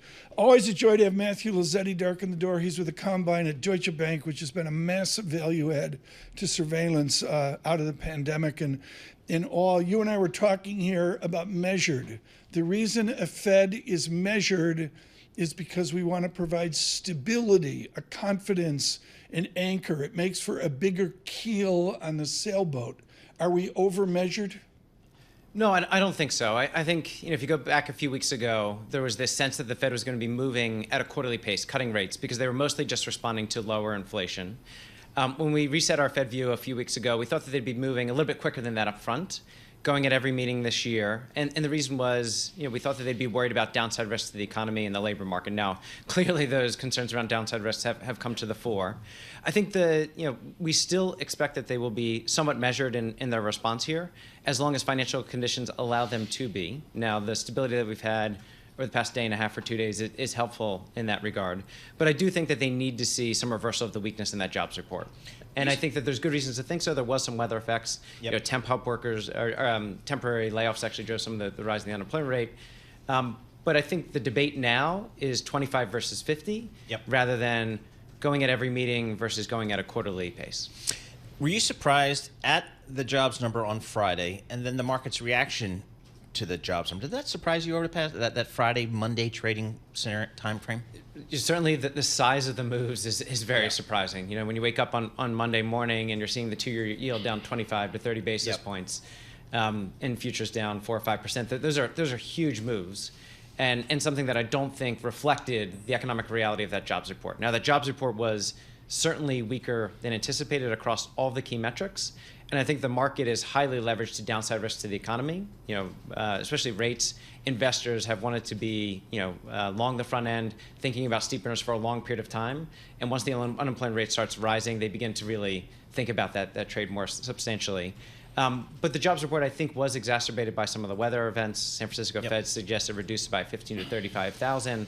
And so I would expect you get a little bit of a bounce back in the next jobs report. And Torsten Slok, our good friend at Apollo, was out with a note this morning saying the source of the rise in the unemployment rate is not job cuts, but a rise in labor supply because of rising immigration. So the Somm rule doesn't really work there and all that kind of stuff. So make note of that. Matt, there's a lot of folks out there that feels like both in academia and in practice that are saying the Fed's already behind the curve. They should have been cutting rates already, that the risk of a recession is really growing and it doesn't need to. Are you in that camp?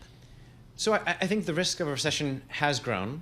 The Fed is responding to what I think has been the economic reality. And I think when we originally were in the recession camp, very early on, and when we set that view, it was because inflation was so high and we thought persistent. The labor market was so tight. The Fed was going to have to respond aggressively. And then it was, they were going to be somewhat cautious in pulling back on that restraint that they had because of the shocks of inflation and the scarring effects of that. And so I think a lot of that is playing out. I think to a certain extent it makes a lot of sense. History has shown really defeating inflation can be difficult, and so when we got an inflation shock again earlier this year, it made some sense for them to be cautious. But if you look at policy rules, they are certainly telling them at this point in time they can start cutting rates, and we think that they will deliver at least a sequence of 25 basis point rate cuts. The heritage of UCLA economics, and folks, it was such an East Coast bias. It was like Stanford and UCLA were those guys out there. That was the culture coming out of World War II. And the foundation of it is a respect for behavioral economics, where Chicago gets all the press and maybe Princeton, but UCLA had decades and decades of thinking of how we respond, almost the game theory of all this Fed chat. Is there massive regret aversion going on right now? Can you take Kahneman and Tversky 101 and pull it right over to a Fed that's scared stiff of making the wrong decision? Look, I don't know that the Fed cutting rates in July would have helped or solved a lot of what we've seen play out. It has been driven, I think, importantly by divergences between central banks and a Bank of Japan that was more hawkish. If the Fed would have come in even more dovish than it would have had roiled markets. Matt Lozzetti, do you agree that the ECB is trying to step away from a measured approach? I think that they have the luxury of kind of responding to the data at this point in time. Some of the inflation data looks a little bit stickier than we're seeing in the U.S. But I anticipate that if the Fed is going to be cutting, that these other central banks are going to be able to follow their lead in that regard. I do think it's been a very tricky time for the Fed. Agreed. Because if they come in and they sound dovish or worried, it fuels the concerns that you had seen in markets. I think what they did has been appropriate. When you've heard Fed speakers over the past several days, they have suggested that the labor market is slowing, that they need to respond to that, but that they're not necessarily worried about the weakness that is there. And they're certainly not committing to a 50 basis point move or so. They want to see more data. It's always been about whether or not markets would allow them to. Hopefully they will. Hopefully the stability continues here, and we get to see another jobs report, and the Fed gets to decide between 25 or 50 in September. What's your view of the consumer out there? We did have the unemployment rate tick up here. How do you feel about the consumer? I think a lot of the aggregate consumer fundamentals remain reasonably resilient. So even though we had a softer jobs report, income growth was actually still pretty strong. Wealth gains are still resilient. When you look at the Fed Senior Loan Officer Survey this week, actually lending conditions are not as tight, or they're actually rolling over to a certain extent. And you're seeing some pickup in demand for credit. So all that is supportive. I think we've talked about before, though, that's not true for everybody. And there's a lot of stresses that are at the bottom end of the income distribution. One data point, though, that we also had this week was from the New York Fed on consumer delinquencies. The thing that got the headline was that consumer delinquencies continue to rise for autos and credit cards. I'm looking at the pace of those increases, because that's telling you the second derivative, Tom, as we often talk about. And it's slowing. Calculus-free Wednesday. Lozzetti didn't get the memo. Apologies. and that's slowing pretty materially. And so I think it's telling you that part is improving. I think as long as layoffs don't pick up, maybe a big if.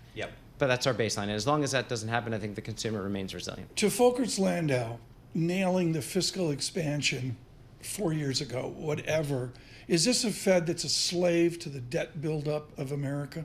No, I don't think so. Certainly, I think the fiscal response has helped to fuel some of the inflation that we've seen and the resilience in the economy, and the Fed has had to respond to that. But at the same time, they haven't been worried about debt service costs and those rising. They raised rates as they needed to, as aggressively as they needed to get back to their dual mandate objectives. Fiscal policy will continue to be important for the macroeconomy, and the Fed will respond to that, but I don't think that they're dominated by it. Matt Lozzetti, thank you for the brief. The Deutsche Bank can't say enough about his skepticism of recession. He said, I'm supposed to model out a recession, but he refused to put a date on it. And he said, it's out there somewhere, and we're still waiting for out there somewhere. Matt Lozzetti is with Deutsche Bank. They're at the Deutsche Bank Center. Did you know that? Well, it's a Deutsche you know what it is? Bank it's one Columbus Circle. That's the old, the new Time Warner He's building. surrounded, Matt Lozzetti is surrounded by restaurants that we can't afford. No. It's Maria. Yeah, we're not going And there's something, Jean Georges or something like that. And there's a McDonald's, too. It's down behind Nordstrom's as well. Matt Lozzetti with Deutsche Bank. He lifted the market. Futures up 50, now up 62. The VIX, 23.08. Not getting me to that key 21 level this morning. With our news in New York City, John Tucker. All right, Tom and Paul, Democratic nominee Kamala Harris introduced her new running mate, Minnesota Governor Tim Walz, at a rally in swing state Pennsylvania. a leader who will help unite our nation and move us forward. A fighter for the middle class. And Governor Walz came out fighting against former President Donald Trump. He froze in the face of the COVID crisis. He drove our economy into the ground. And make no mistake, violent crime was up under Donald Trump.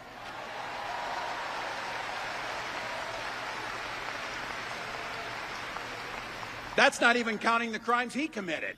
Well, the Harris campaign says it's raised $20 million after she announced her running mate. And a new poll from NPR, PBS News, and Marist College has Harris leading Donald Trump nationally 51% to 48%. Another political note, Cori Bush lost a bitter primary battle, further shrinking the squad of House progressives. The Missouri Democrat is an outspoken critic of Israel's handling of the war in Gaza. She lost to St. Louis County prosecuting attorney Wesley Bell.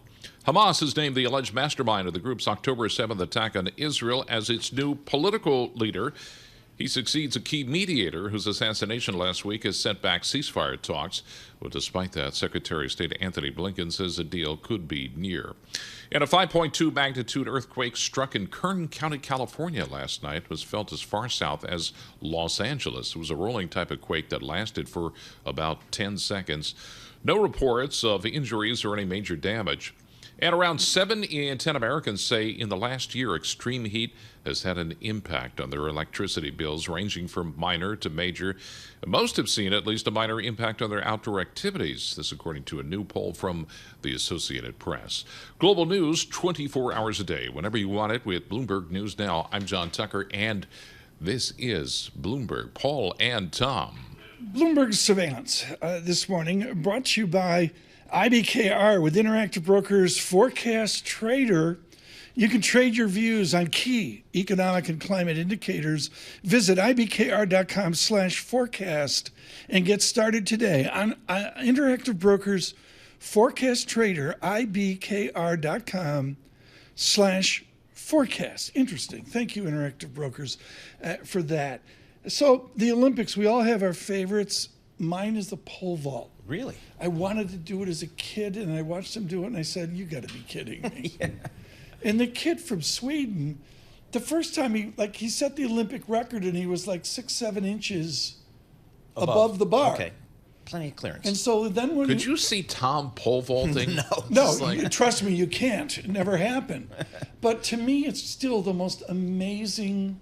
I mean, there's other things. The 100-yard dash is great. Yeah. And the 1,500 meter, which is like the mile. But to see this kid from Sweden last night break the world record, and Paul, it was not teens weens. You know, there was no worry about his hand hitting the bar. It was he could have easily gone 2 or 3 inches more. It's amazing. I mean, it's just the heights these guys, when men and women are going these days, is crazy. Thank you to NBC for that coverage and State Street Global with our Olympic updates. Yep. That was my Olympic update. Yeah, exactly. I mean, track and field, I look at it probably once every 4 years, but I love it. But come on, it's the real Olympics. Yes. Tucker's at home watching breakdancing. Yes, exactly. Exactly. He's into the new stuff. He's into what all the kids are watching. But track and field is the Olympics in my mind. It is the Olympics. Mondo Duplantis, thank you so much for that. Ariel, thank you for that vignette. Can come on, let's be honest. Lisa Mateo pole vaulting, I could see it's feasible. I could see that.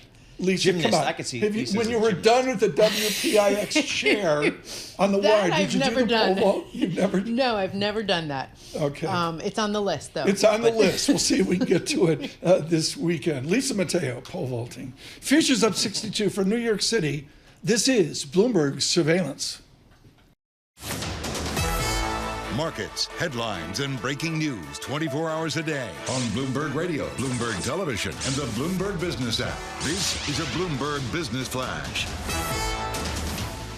From the Bloomberg Interactive Broker Studio, I'm Lisa Mateo. The stock rebound continues. Monday's massive sell-off right now. The Nasdaq futures up more than 1%. We have S&P futures same there. Dow futures up more than 0.7%. We have the 2-year yield at 3.99%. That's up 2 basis points. The yield on the 10-year 3.93%, and that's up 4 basis points. Commodities, spot gold higher, $2,404 an ounce. We have Brent crude $78 a barrel. WTI crude $74 a barrel. Over to Japan's Honda reported a nearly 9% raise in profit. That was thanks to strong demand for its motorcycles, for its cars, but shares are lower. They're down about 0.8% over in Japan. EV startup Rivian down 8%. Second quarter revenue missed estimates, and cash burn for the period that was also bigger than expected. And computer hardware maker Super Microcomputer down 13%, reported quarterly revenue and profit that missed estimates. That is your Bloomberg Business Flash. Tom and Paul. Lisa, thanks so much. Greatly appreciated. Futures up 61, and technically I need a VIX of 21 to get excited. I'm not there yet. 23.08. Right now, and seriously, this could be a 3-hour conversation because of perspective and wisdom. And let's just cut it to the chase. Joe Weisenthal, Tracy Ellaway with us. Did Pablo step in and buy at 10 p.m. on Monday? No, Pablo thought there was going to be a 75 basis point emergency Fed cut because stocks fell 6%. He was worried. Tracy had to calm him down. Yeah. And then our other question before Paul jumps in with the seriousness of odd lots and the excellence, and particularly in crisis when VIX expands, is, light sweet crude tied it up August 1st. That's after right. Your tour. How'd it go? Oh, were you there? No, we tried to get there. Tracy came. It went really well. We had our biggest crowd. We played well. It was right in the middle of Fed week, so there was plenty to sing about. Fun times. No tubes broken. No, we didn't blow. No blown amps. Okay. No broken strings. So, Paul, why don't you get us started here? Odd lots in crisis. Absolutely. So, Tracy, what did you guys make of kind of what we saw over the past several days here with the weaker than expected jobs data? Kind of really catch the market off guard a little bit. No, totally. And we had on Charlie McGilligan over from Nomura, really smart guy, especially when it comes to the vol complex. And he makes the point that, this is kind of a volatility event. It's not a stocks event. It's definitely not a fixed income or a credit event. It's played out in the vol complex. And he points to, for instance, skew, which is, demand for downside protection versus demand for upside protection. Right. We had a big shift in skew. So lots of people in 2023 were worried about a recession. So there was lots of demand for downside protection. And then in 2024, suddenly the recession kind of fades into the distance and everyone's thinking about the rally and catching on to that. And so there's a lot of demand for upside protection. And so what we saw last week was basically the collision of that positioning with a change in the macro outlook. Suddenly, a recession isn't a zero probability event, and everyone has to chase that downside protection. Paul, I never give my opinion. I 100% agree with Nomura's expert on this. I can't say enough how vol analysis now is critical, and everybody should just calm down and go long light sweet crude. Exactly. So, Joe, you had your Nomura guest, Charlie McGilligan. Was he suggesting that it was kind of a flash? Well, or is there something more fundamentally concerning in these markets? I think the way he put it is that you've been rewarded now for a while betting essentially various versions of buying the dip, right? That's been the mantra for a long time. Buy the dip, markets go down, buy it. But there are other flavors of buying the dip. Selling volatility is another way of describing buying the dip. Various trades, momentum trades are another way of sort of expressing mean reversion, or what happened yesterday is going to happen tomorrow. And what he puts it is we had this sort of very weak Thursday and Friday in the U.S., and then, as he puts it, the dip buyers got their fingers blown off Monday with that big unwind in Japan. And it's going to take a while, in his view, until, you can get burned once and then you get burned twice. And okay, you got to sit this out. And so it's going to take a while, as he puts it, for the risk budgets to reemerge so that people feel comfortable making that mean reversion dip buying bet again. The distinction to me is you got two events, Econ Babel, Fed's Talk, and all that, Jackson Hole, which we're all going to be at here. And then you've also got, Sweeney's coming. I'm putting in my suitcase. And then you've got the Japanese carry unwind and the vol thing and all that. I look at those as discrete events, separate events. In most of my conversations, they're saying, no, they're correlated. Do you buy it?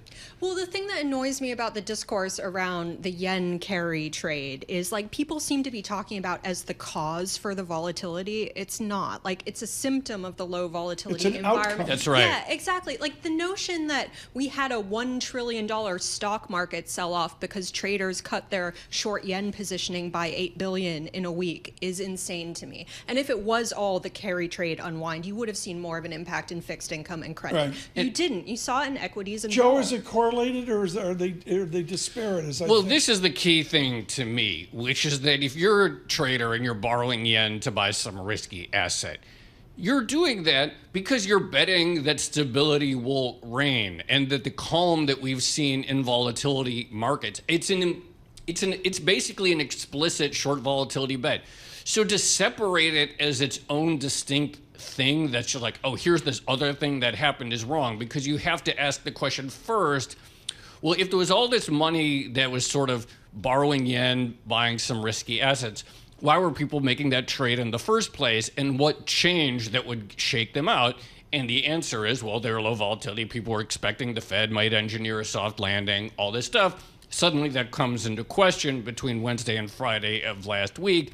And so it's not about the yen carry trade per se. It's about what were the assumptions behind the yen carry trade and why did it sort of hurt people involved in it, like many other traders got hurt too. I mean, look, another version of that trade is just going long Mag 7 relative to everything else. Stability reigns. What happened yesterday is going to happen tomorrow, and then one day that doesn't, you lose a lot of money. Is that yen carry trade, which I'm not even sure I fully understand, other than how you explained it, that's the extent of my knowledge. Has that been unwound? Is it unwinding? Does it unwind? Do we know what's the data telling us? So this is the funny thing. You see numbers that are like, oh, it's 14 billion. If you look at the Commitment of Traders report, which is just looking at hedge fund positioning in like specific yen trades. And then you see figures like some people are rolling out like, oh, it's $200 billion worth of exposure because they're looking at like total ownership by Japanese institutional investors of mutual funds, which I really doubt like every Japanese retail investor has gone out and borrowed in yen and is investing in dollars. Or life insurers, FX hedging their U.S. Treasury purchases, things like that. But really, like, just getting back to the main point, like, it is an outcome of the low volatility regime that we've seen. It is one strategy in low vol, but the reason it matters is Charlie had this great line where he says volatility is the exposure toggle in modern market structure. Volatility matters, and volatility details positioning. We've discovered this today, and that to me there's I said to someone yesterday, I said, let's be honest, Joe Weisenthal in a dorm room at Texas helped invent this immediacy of financial media, the immediacy of the headlines, our addiction to speed. We didn't have that in the crash in 1987. Right, I thought you did. No, we had carrier pigeons. We had no idea what was going on. I had blue tickets for buy and pink tickets for sell. And they were all on the floor, and people were literally crying on the floors. And now everybody's tuned into you guys saying, what do we do? It's a whole new world. One of my favorite ever market crashes was from, I think it was 1968 or 1967, where it ended up getting slowed down because the ticker tape wasn't working. That would be true, yeah. It's kind of funny. You don't get that it's hilarious at the time. Let me tell you. Odd lots, folks, and listen to the gentleman from Nomura out there. I'm sure with some good conversation going on. Odd lots, look for that on Apple Podcasts and where you get your podcasts worldwide. Joe, I got a song for you, which is one of the greatest song structures of modern rock. I'll listen to it right now. Steven Tyler. We're doing Aerosmith today because they're really struggling with age and all that. And the song Jaded is absolutely brilliant song structure, and just a video, and it was about his daughter and all that. Forget about it. It's just a great song. We're doing this for Light Sweet Crude. Look for them in your town soon.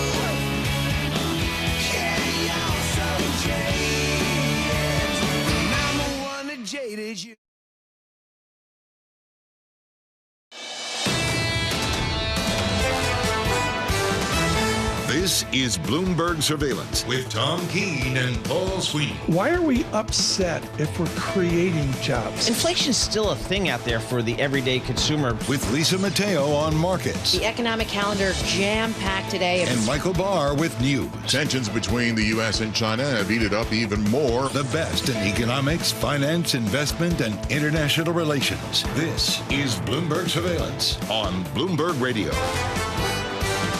Good morning, everyone. Tom Keene, Paul Sweeney, Michael Barr, Lisa Mateo, Tucker in. Tucker can't get home. The water is so deep. No, exactly. Out on the shores of New Jersey. He said, I'll stay here and keep working. John Tucker in for Michael Barr, and that's a good thing. This 9 o'clock hour, we heal, we recover. Futures up 50, now up 61. Dow futures up 328. I am not at a critical VIX level. On a technical basis, I put the chart out, I believe, this morning on Twitter and LinkedIn. I need a 21 handle really to close the loop. I'm not there yet. 23.01 on a better VIX. We're going to get to this quickly because we got a superstar in the studio. For those of you on Global Wall Street, our must-listen fixed income discussion here. Ian Lyngen with us in moments. From the Interactive Broker Studios, our Bloomberg Business Flash, Lisa Mateo. And stocks rallying after a Bank of Japan official pledged to refrain from hiking interest rates when the markets are unstable. We have NASDAQ futures up nearly 1.5%, S&P futures up more than 1%, Dow futures up 0.8%. We have the 2-year yield at 3.99%. That's up 1 basis point. The yield on the 10-year 3.93%, and that's up 3 basis points. Little wider look, wanted to take a look at the Nikkei up 1%. We have the stock 600 up about 1.5%. DAX in Germany, CAC in Paris, and FTSE in London all up more than 1.5%. We go over to currencies. We have the Japanese yen up more than 1.5% at 147.01 against the dollar. To earnings we go. Shares of Lyft, well, they're falling. They're down 13%. Bookings, outlook, missed estimates. CVS Health lowered its 2024 earnings outlook for the 3rd straight quarter. Shares were lower. Now they're up about 1%. And finally, Walt Disney, their first ever profit in streaming. A turnaround in the movie business. It comes after the company announced it was raising the prices of its streaming service. Shares have been kind of all over the place. Right now, they're down more than 1.5%. After the bell, we're on to Warner Brothers Discovery, Zillow, and Bumble. That is your Bloomberg Business Zillow Flash. and Bumble. Bumble. These are all Yes, blue the chip. dating app. Dow Dating Jones, app. future Dow Swipe right, Jones swipe left. equivalent. What's Bumble? It's a dating app. It's Yeah. one of those where you swipe right, you swipe left, and that's how the kids do it today. Oh, really? See, I do it the old-fashioned way. You just go into a bar. You go into a bar. Exactly. Exactly. Oh, I'm not going there. It worked for me. This is a joy. And, people go to me, why do you celebrate people that get it wrong? And I had a blistering argument once with some people about this. You learn just as much from people who get it wrong as you do from people to get it right. But it's always a joy to have somebody in who absolutely nailed this. And he has an informative note this morning from the Bank of Montreal, BMO Capital Markets. With the victory lap of the last 18 months, Ian Lyngen with a 10-year yield below 4%. Did you figure we would go price up, yield down in this manner? Or did you just make the guess and we got there for a different reason? I've been reasonably confident that something would break with the terminal rate as high as it was for as long as it was. We're going to end up with 421 days at 5.5% as the upper bound come the 18th of September. And that is going to be not a record, but a very significant degree of tightening. I talked to Matt Lozzetti. I didn't get to this. I'm going to get to it right now with Ian Lyngen. Nice move there, Paul, to change the mic around. It's like he's, Paul could work at the Olympics in Paris on that to get the mic in front of pole vaulting. Ian, I didn't get to this with Lozzetti, but the answer is formulas like the Taylor rule are wildly distant now from where the Fed is. How urgent is it that the Fed catch up to what John Taylor at Stanford says, or other people, frankly, say they should be? I think that the Fed is cognizant of this, and that's why they opened the discussion. They laid the groundwork for rate cuts in December of last year. Recall Powell's pivot. Yeah. Now, that didn't play out, and we all remember what happened between January and March. But by opening that discussion, the Fed has allowed the market to do some of the heavy lifting for it. So that's one of the reasons that equities had been performing as well as they had. And real rates, while elevated, were not at concerning levels as we have seen in prior cycles. So I'm an equity guy. I don't know what this rate market thing is all about. I go to you guys in Ira, Jersey.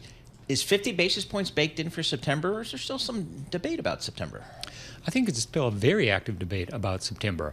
I'm in the 25 basis point camp, and the logic there is we have 3 more key data releases before the Fed decides.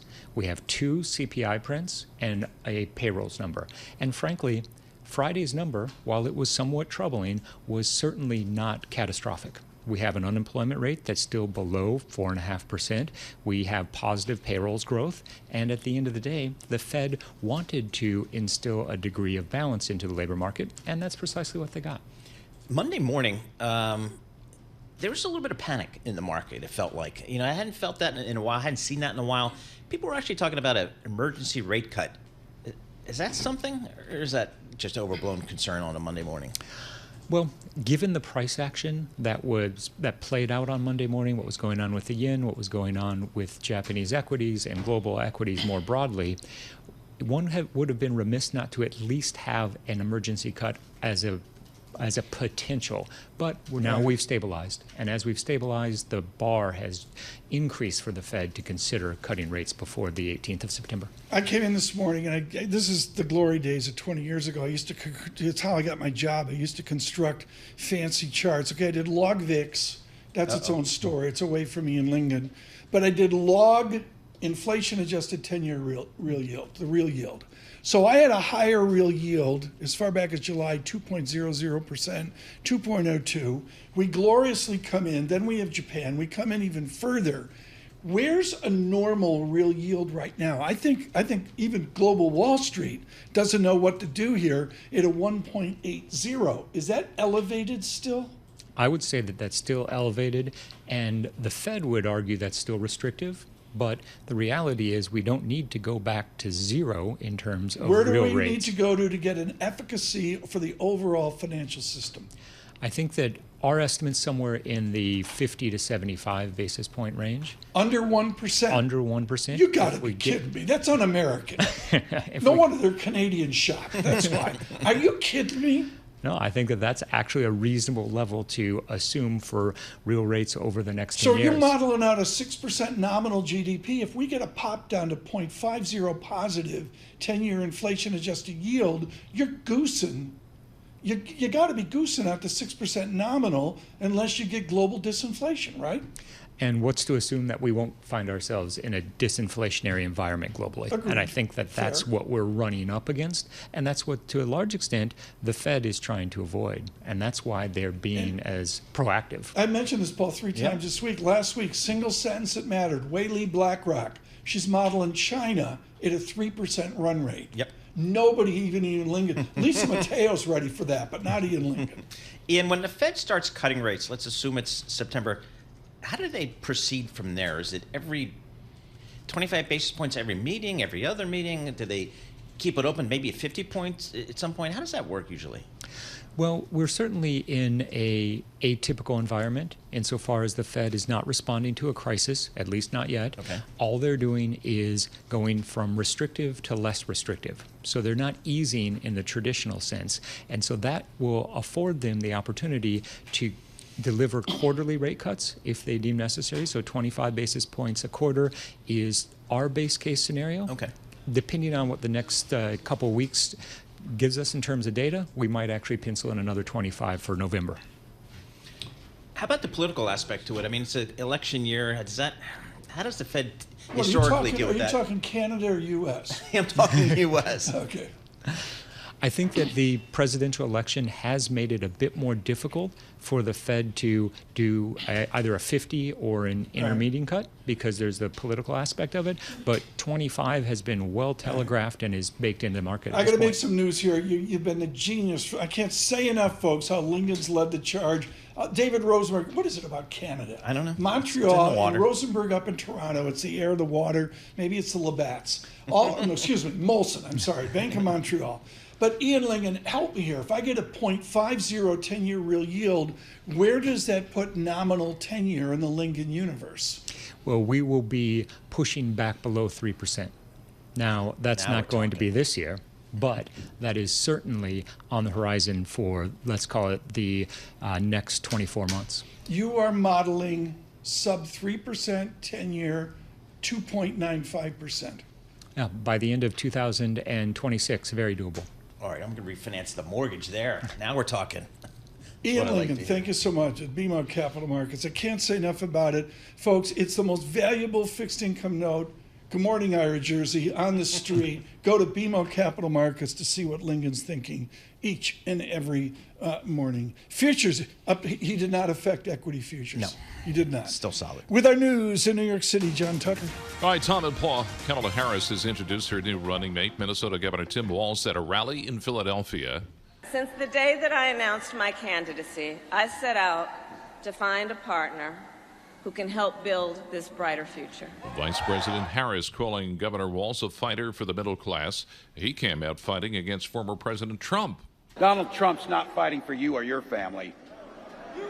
He never sat at that kitchen table like the one I grew up at, wondering how we were going to pay the bills. He sat at his country club up in Mar-a-Lago, wondering how he can cut taxes for his rich friends. Tim Walz and Kamala Harris face a whirlwind campaign blitz this week. They're holding rallies in Wisconsin and Michigan today. The Harris campaign says United Auto Workers President Shawn Fain will join them today in Detroit. A new NPR PBS Marist poll has Harris ahead of Donald Trump now by 3 percentage points among registered voters nationally. Congresswoman Cori Bush lost a bitter primary battle driven by Democratic divisions over Israel, further shrinking the squad of House progressives. An outspoken critic of Israel's handling of the war in Gaza, the Missouri Democrat was defeated by St. Louis County Prosecuting Attorney Wesley Bell.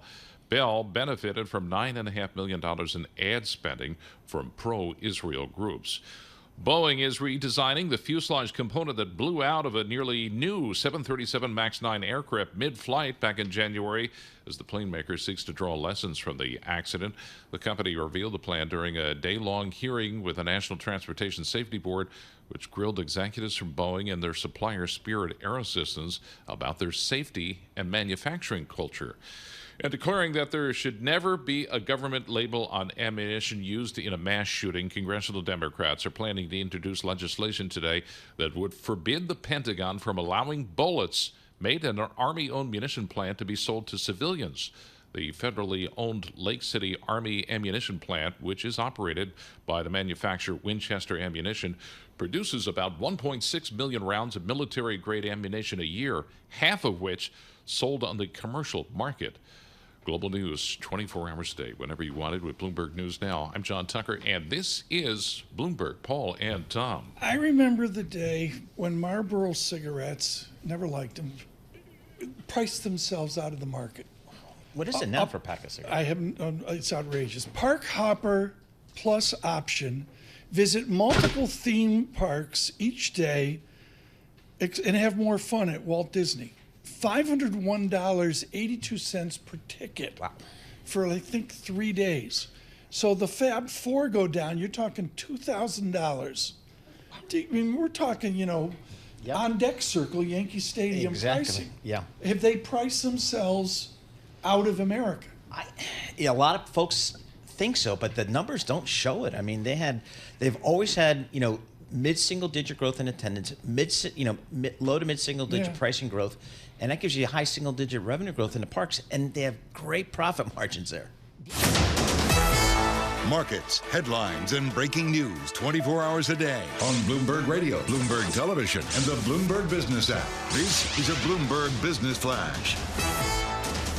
From the Bloomberg Interactive Broker Studio, I'm Lisa Mateo. Stocks rallying after the Bank of Japan moved to reassure markets. Right now, NASDAQ futures up more than 1%. Same for S&P futures, Dow futures up 0.7%. We have the 2-year yield at 3.99%. That's up 2 basis points. The yield on the 10-year 3.93%, and that's up 4 basis points. We have spot gold higher, $2,402 an ounce. Brent crude $77 a barrel. WTI crude $74 a barrel. Moving the markets, telecommunications Communications company Lumen Technologies, they're up 44%. The company says a surge in AI demand leading to a surge in sales. It also boosted its full year free cash flow forecast. Companies making news. That would be Microsoft. It's joined CrowdStrike in saying that Delta actually rejected repeated offers for technical help to restore its systems. Microsoft up more than 1%. You have CrowdStrike up more than 3%. Delta is up about 1%. And finally, the weight loss drug market seeing more competition. That's having an impact on Novo Nordisk. It reported disappointing sales. Its weight loss treatment, Wegovy.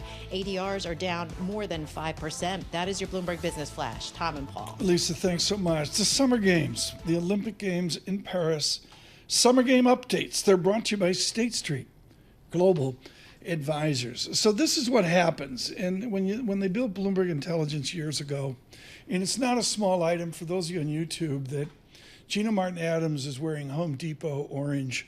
When the VIX explodes over 30, there is a bunker underneath Home Depot here at our world headquarters. Yep. It's just under the tool section. Okay. There's that steel door where they say, employees only. Yep. No, it's where Gina Martin Adams and our equity team go when the VIX goes over 30. They go down in the bunker, and they got a beautiful backdrop of her home and bookcases and all that.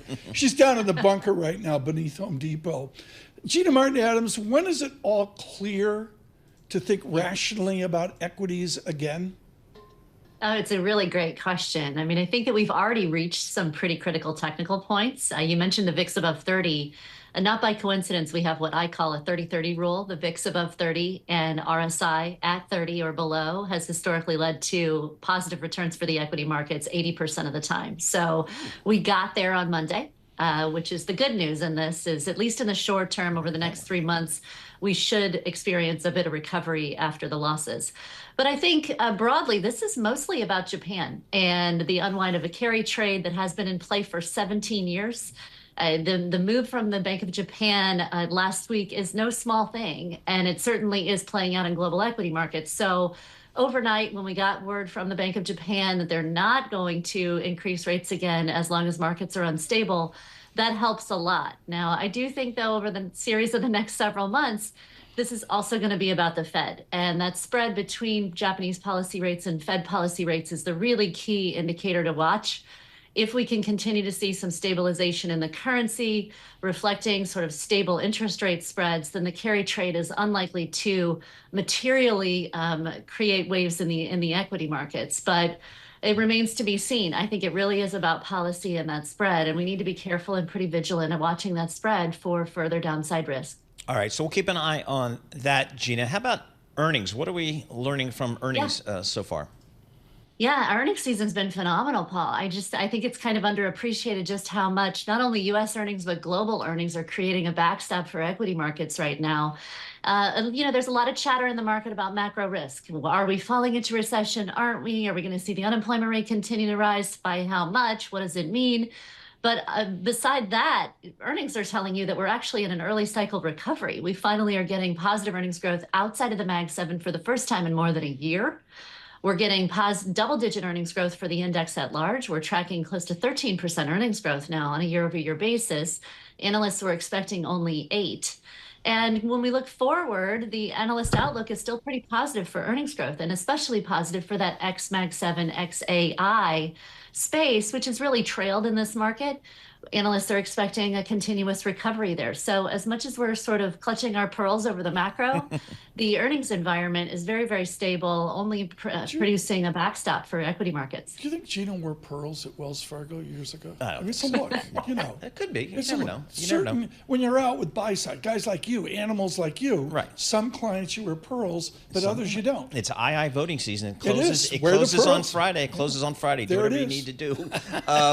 So, Gina, is this a time now where we can see some real strides in things other than the big tech names? Yeah, I think it is, Paul. It does look to us, especially with how financials really kicked off this earnings season. Financials tripled the pace of earnings growth expected by analysts, with the yield curve becoming more upward sloping, with now it becoming likely that the Fed does at least incrementally ease over the course of the next 12 months. That's great for the financial space. And this has been somewhat of a laggard in the broader recovery, which has been mostly focused on tech. Outside of financials, you're starting to see signs of life in some of the commodity-sensitive segments as well, energy materials and industrials. Energy and materials were horrible earnings drags over the course of the last year, producing greater than double-digit declines in earnings growth. Now we're starting to see some stabilization there, which will help a lot. And then the last big laggard was healthcare. Healthcare really struggled in 2023 with double-digit declines in earnings growth as well that are now starting to clear. So a lot of the weaknesses that were really plaguing the earnings stream are starting to clear out. And then we're starting to get a little bit of sign of growth for some of the early cyclicals. Right. Gina, are you and your team, and I make jokes about the bunker underneath Home Depot, but you're grinding this 7 days a week. Do you have any diminished free cash flow growth rate? No, free cash flow is only recovering. If anything, what you've got is peak acceleration in free cash flow growth is now past for the tech growth space. The second derivative That is doesn't mean we're not going to grow, but will we grow as fast when the comps are getting harder? No. Do you have a blended but we're number? still showing very positive earnings growth. Do you have a blended number on free cash flow growth? Can you get it above nominal GDP? Oh, it is above nominal GDP already, especially when you include the Mag 7. That laggard has been the ex-Mag 7 growth, which has been, really struggling over the last several quarters. That should surpass nominal GDP growth over the course of the next 4. And I think it's important to remember that the S&P 500 is not purely reflective of the U.S. economy. And so the S&P 500 very much so has very different biases in market cap concentration and different global exposures. So, Paul, when you put together Bloomberg Intelligence, the model is the equity team can't come out of the bunker under Home Depot tools until the VIX is 19.99. Got to get it below 20, no question about it. We got to get below 20, and then Gina can come up and exactly. Gina, we are seeing earnings estimates on the rise. Is that enough to support? Is that enough to allay concerns about valuation that I know a lot of investors have?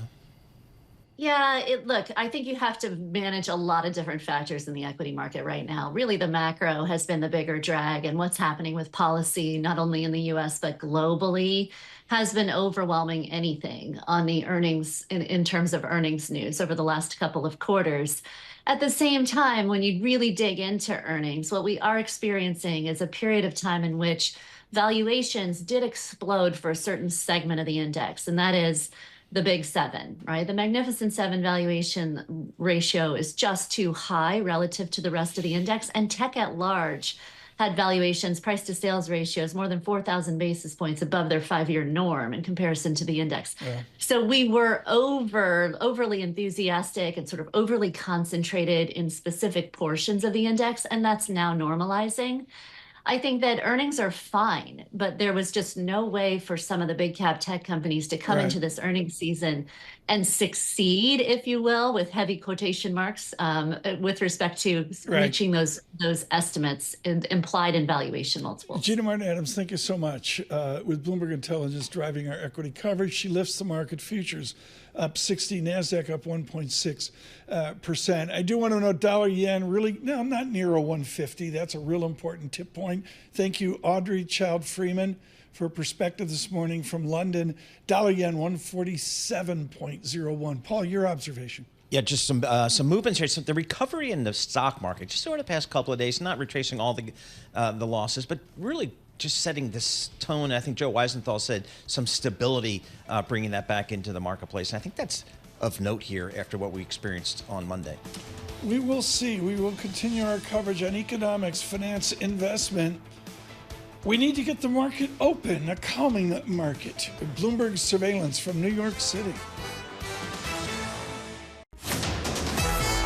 Markets, headlines, and breaking news 24 hours a day on Bloomberg Radio, Bloomberg Television, and the Bloomberg Business app. This is a Bloomberg Business Flash. From the Bloomberg Interactive Broker Studio, I'm Lisa Mateo alongside Tom Keene and Paul Sweeney with your opening bell report. So will stocks continue to extend their gains? You had that Bank of Japan official pledging to not hike interest rates when the markets are unstable. So that changed sentiment a bit. Then you had the S&P 500, NASDAQ 100 rebounded more than 1% yesterday. That was amid that wave of dip buying. So let's see how things shape up for midweek trading. We'll start with the S&P 500, up more than 1%, 57 points at 5,297. The The Dow up 0.6%, 259 points at 39,245. And the NASDAQ up more than 1.5%, 259 points at 16,621. We head over to the 2-year yield, 4.00%. That's up 2 basis points. We have the yield on the 10-year, 3.94%. That's up about 4 basis points. I want to point out the Nikkei, that's up about 1%. And we head over to currencies. We have Japanese yen down nearly 2% at 147.14 against the dollar.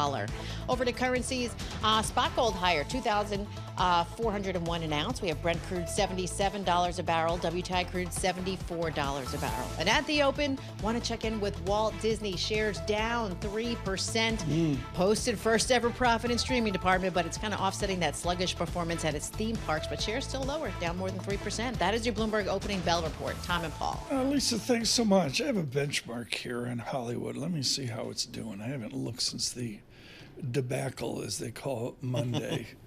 There it is. Well, Warner Brothers Discovery, Paul, has not gone down to new lows, June lows. Okay. But boy, it's 80% of the way there. Yeah, it's been a tough ride, down 30% year to date, almost 50% over the trailing 12 months. It'll be interesting to say at the least. This is Joy Gregory Adaka with us now, chief economist, EY, Ernst & Young, Parthenon. Thrilled that he's with us. He writes a really, really smart note. Greg, I want to go someplace we haven't gone, which is the immediate economic data. Are you getting benefit in analyzing the jobless claims we will see tomorrow? Do they give you a value? Yeah, I think generally speaking, they do give us a little bit of a value in terms of the trend for the unemployment rate. We know that that's been the most concerning element in terms of the economic landscape, the rise in the unemployment rate, not so much the level, which remains quite low historically, but the direction of travel is really what's most concerning and has recession fears on high alert. So yes, the claims do provide that indication of whether we're seeing an ongoing upward trend in the number of people filing for unemployment claims or whether there will be a plateau. Torsten Slok at Apollo looks at Marshallian dynamics of labor, which nobody ever looks at, folks. You know, you think of supply and demand of Red Sox World Series tickets. There's a dynamic there we all understand. Nobody looks at the supply and demand of labor. It's like chapter 14 in an economic textbook. And Dr. Slok, Greg, shows that we've got a unique immigration-driven economy with increasing supply. Discuss the oddities now of the microeconomics of labor. I think we are in an environment increasingly where the supply side of the economy matters more, right? Over the last 3-4 decades, demand was the only thing that really mattered. And increasingly, it's supply that matters, whether it's the supply of capital, the supply of labor, or the supply of goods. They all matter greatly from a business perspective. When it comes to labor, we are in this unusual environment where we had a sudden stop to both supply and demand after the pandemic. Then demand came back very rapidly and supply took a bit longer. If you look at today's labor market, we have a rebalanced labor market, but we still have a lot of momentum coming out of the supply side, whether driven by people rejoining the labor force or by immigration. And I think that's why we have to be a little bit careful with regards to rules like my good friend Claudia Sam's rule on this potential for the unemployment rate to rise whenever there is a recession. If it's driven by supply side factors, which I think is very much part of the picture, then it's less concerning than if it were only driven by a weakening of labor demand factors. And I think that's very important to focus on. And I think that's why Torsten and others are focused as well on the supply side of labor than the demand side. All right, Greg, how about inflation? We're going to get some more inflation data next week with PPI and CPI. Has that been whipped here in your mind? Is it, or is still work to do? I think it's been whipped a long time ago. I mean, I've been arguing for the Fed to start recalibrating monetary policy for a few months now. I think that's why the Fed is behind the curve. It's not so much about July. July was one point at which the Fed could have eased monetary policy. But I've said in the past that if you look at economic fundamentals, they continue to point to disinflation. You have an environment where pricing sensitivity is much greater than it ever was over the last 2 years.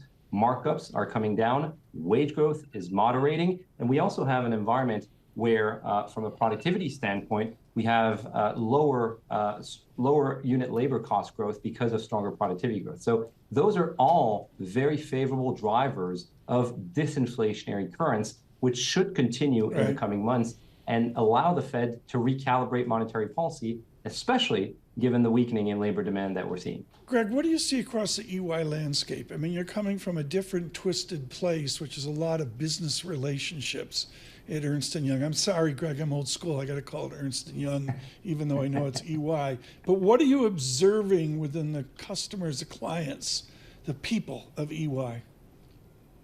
I think we have a unique vantage point at EY in that we speak with a lot of CFOs, a lot of CEOs, and you get a pulse on the economy in real time across a wide array of sectors. And part of my view, macro view, is really informed by what I hear, my conversations with business leaders. And the disinflationary perspective that was against consensus for the last 6 months has really been fed by this perspective that, yes, businesses are still trying to pass on higher costs, but they're realizing that that's much more difficult. They're also realizing that wage pressures they are able to compress wage pressures and look for opportunities to reduce these cost pressures on the labor front by increasing productivity growth.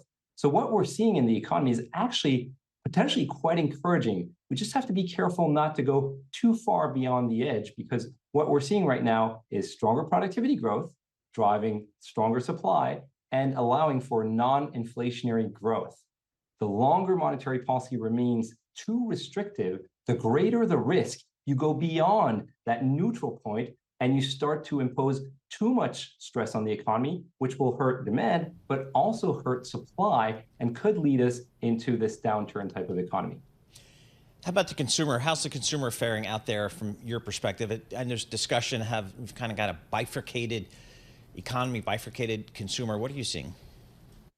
Yeah, I think that's the best way to position it. I don't think there's the consumer in the U.S. The consumer doesn't really exist. We have multiple types of consumers, and the environment that we're in right now, where you have elevated costs, elevated interest rates, is gradually eating and forcing more and more consumers from the lower end of the income spectrum all the way to the median and perhaps slightly above to be much more careful with their outlays. And we're seeing that in a number of reports, whether you look at retail sales or you look at consumer spending trends, there are increased signs of more prudence on the part of different tranches of consumers. And you're also seeing that on the credit front. The latest credit data also points to more difficulties for younger generations, more debt-burdened generations that have more difficulties in financing their credit.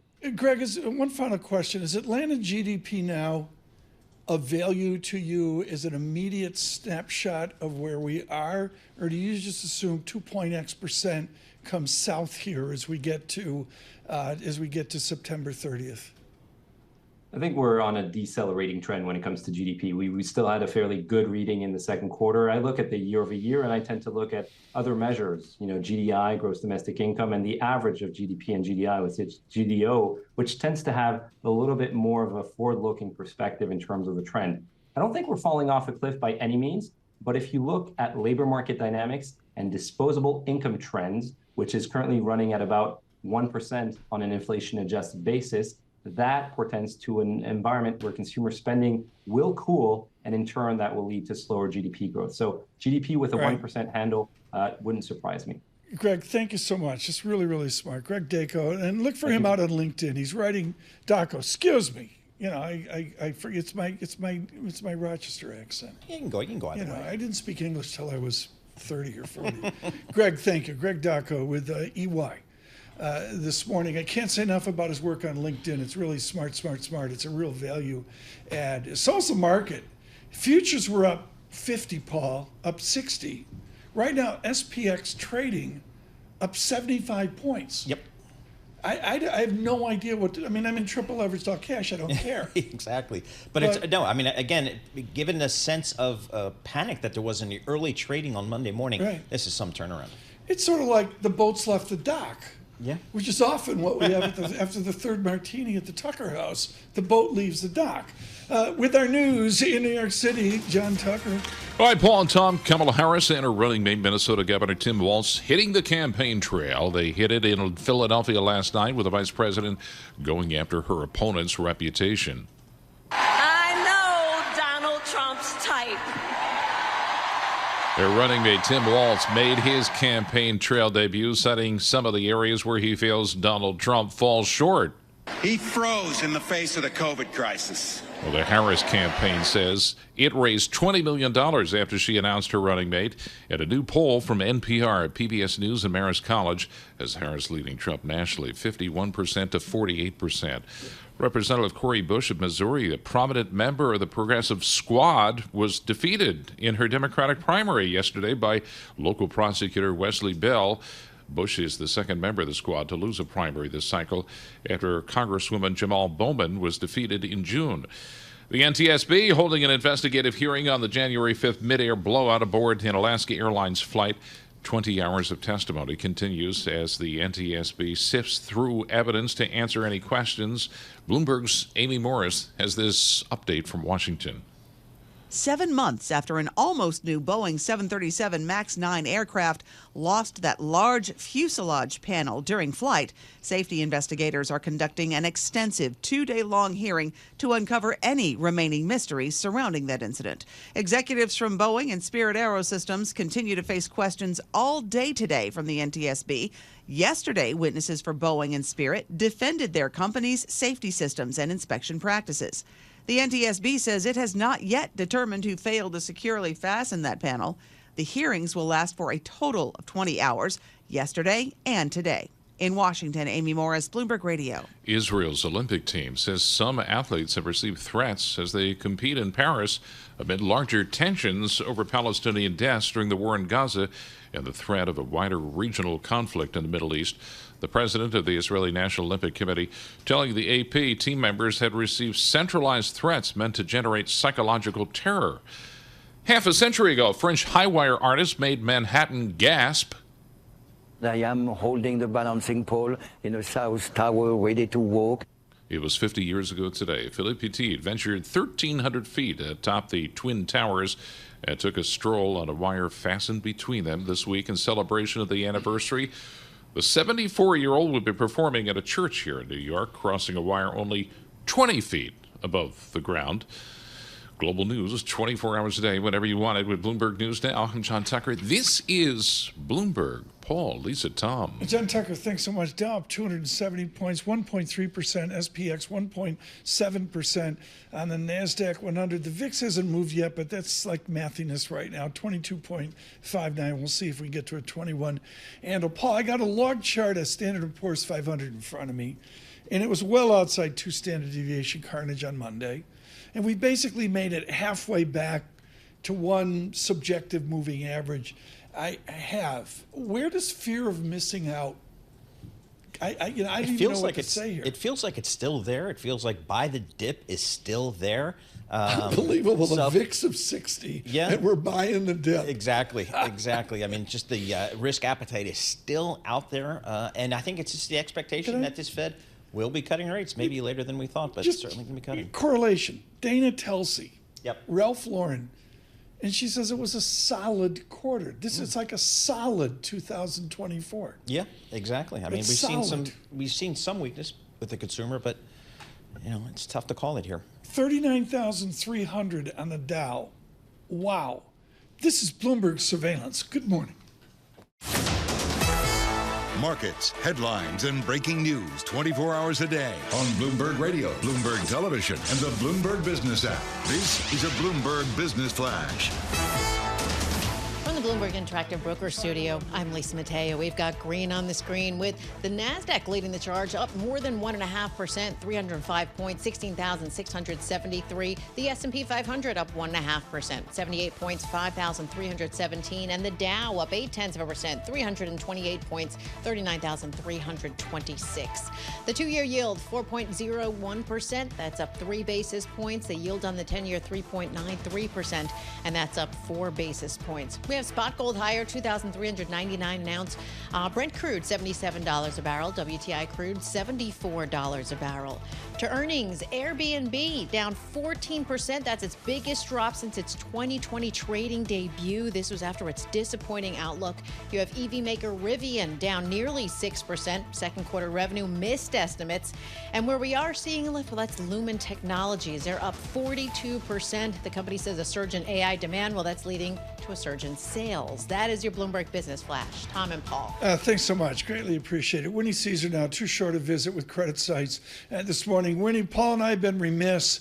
We have not talked about the spread market. We had spreads, the phrase folks from Boston is wicked tight, in that we had price up versus full faith and credit treasuries. How did spreads respond given the disaster Monday morning? Spreads definitely responded in a pretty true risk-off scenario. We saw everything gapping wider with high yield bearing the brunt of the move, including triple Cs, which are now trading in aggregate in distressed territory, so wide of 1,000 basis points. But since then, we've seen a nice snap tighter, not to the same extent that we've seen in the equity market with the bounce higher on S&P 500, but definitely some spread stability from here. Who is buying corporate paper? Anyone who likes the all-in yield. I think that is the big story right now. Even with the move wider, spreads are still objectively tight. Just north of 100 basis points in investment grade, sub 400 basis points in the high yield market. But when you look at the yield dynamic, we are still above that kind of magical 5% number for U.S. investment grade yields. And people generally like to reinvest at levels when we're north of 5%.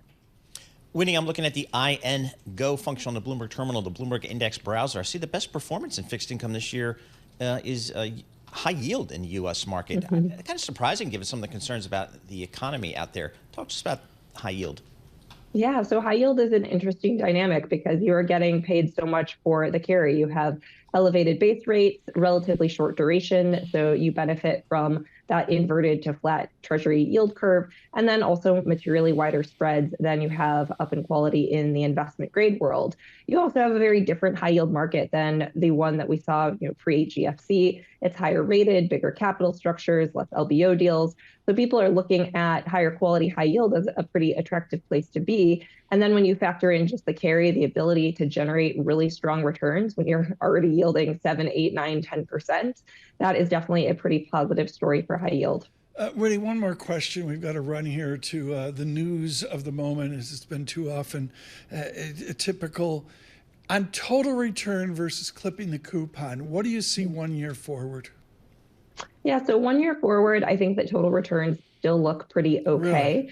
We're not expecting a massive outperformance of coupon, but we do have a bias for treasury yields moving lower over the next 12 months and relative spread stability. And that factor gives you a little bit of a coupon plus scenario in both investment grade and high yield. Winnie, thank you so much. Winnie Caesar, Global Head of Strategy, Credit Sites, with us as well. He has been incommunicado. I haven't seen him in like 3 days because the big take is getting blown up on about a 6-hour basis. David Gura joins us now. I'm afraid to ask, what will you launch this morning? We are focusing on, of course, what's happened here in the presidential race with Governor Walz being picked by Kamala Harris. So suffice to say, we'll tackle that, Tom. I know you're an avid listener. I won't let you down. We're learning about this vice president nominee candidate, whatever he is, the governor of Minnesota. Do we understand the kind of progressive he is? How close is he linked to my Ute of Walter Mondale and farther back HHH?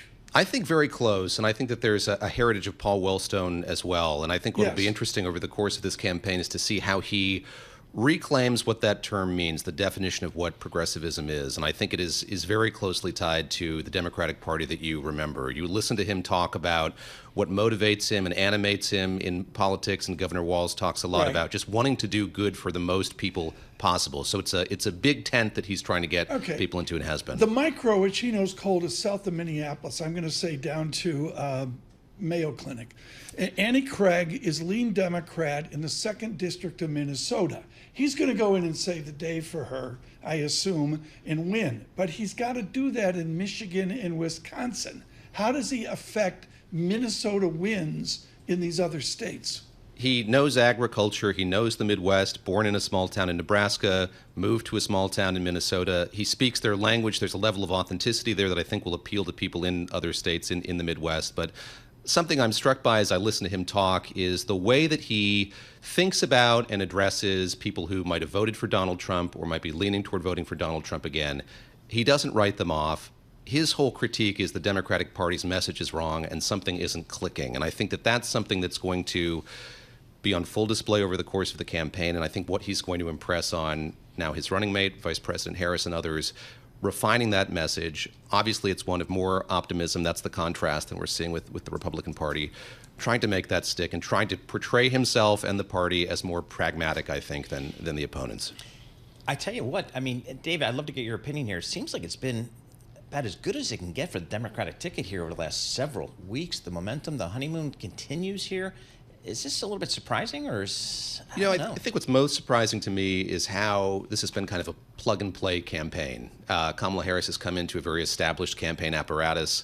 Yes, she's brought in some of her own people. We've seen the hiring of folks who worked for the Obama campaign come in now, but it's moved really efficiently. There's been a lot of get up and go, and you mentioned that honeymoon period. I think that's what a lot of pollsters have cautioned about.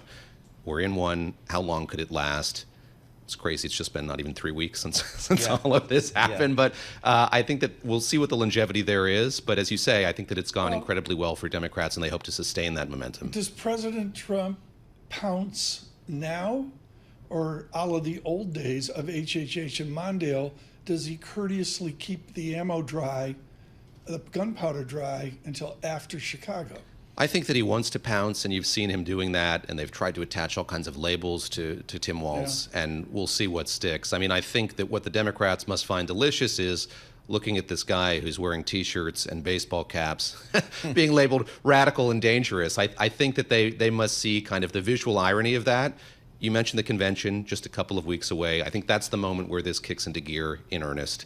But we have this, these few days now where Kamala Harris and her running mate are going to be going to all of these swing states. Yes, where people in contention for the running mate job are from.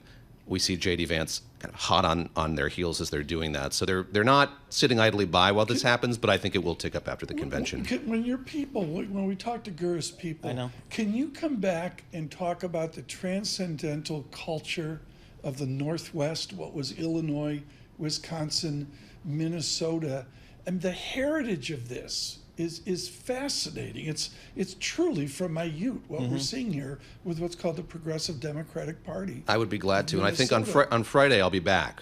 Are you back on Friday? I think Paul is out. Yes. I'm here. Wait, I'm playing the role of Paul. Excuse me, Lisa, help me here. Is this like flood relief? Oh yes, exactly. Yeah, get the Vespa to higher ground. Up to the second floor as well. David Gurr on tune and scheduled for Friday. Good to see you all. Bloomberg Surveillance. Should we do a shout out to YouTube? I mean, it's just like you guys delivered it on Monday. It was shocking. Yeah, absolutely. To see, okay, we got to watch this. The market's blowing up. Yep. Do we watch the big take, or do we watch Bloomberg Surveillance? I mean, that was the question that had to be made. YouTube, thank you. Subscribe to Bloomberg Podcast. That's the #1 way to help me with this project. For Steve Tyler up in Boston, for all of Aerosmith, they consider their future. This is Bloomberg Surveillance. Good morning. Dow up 366 points.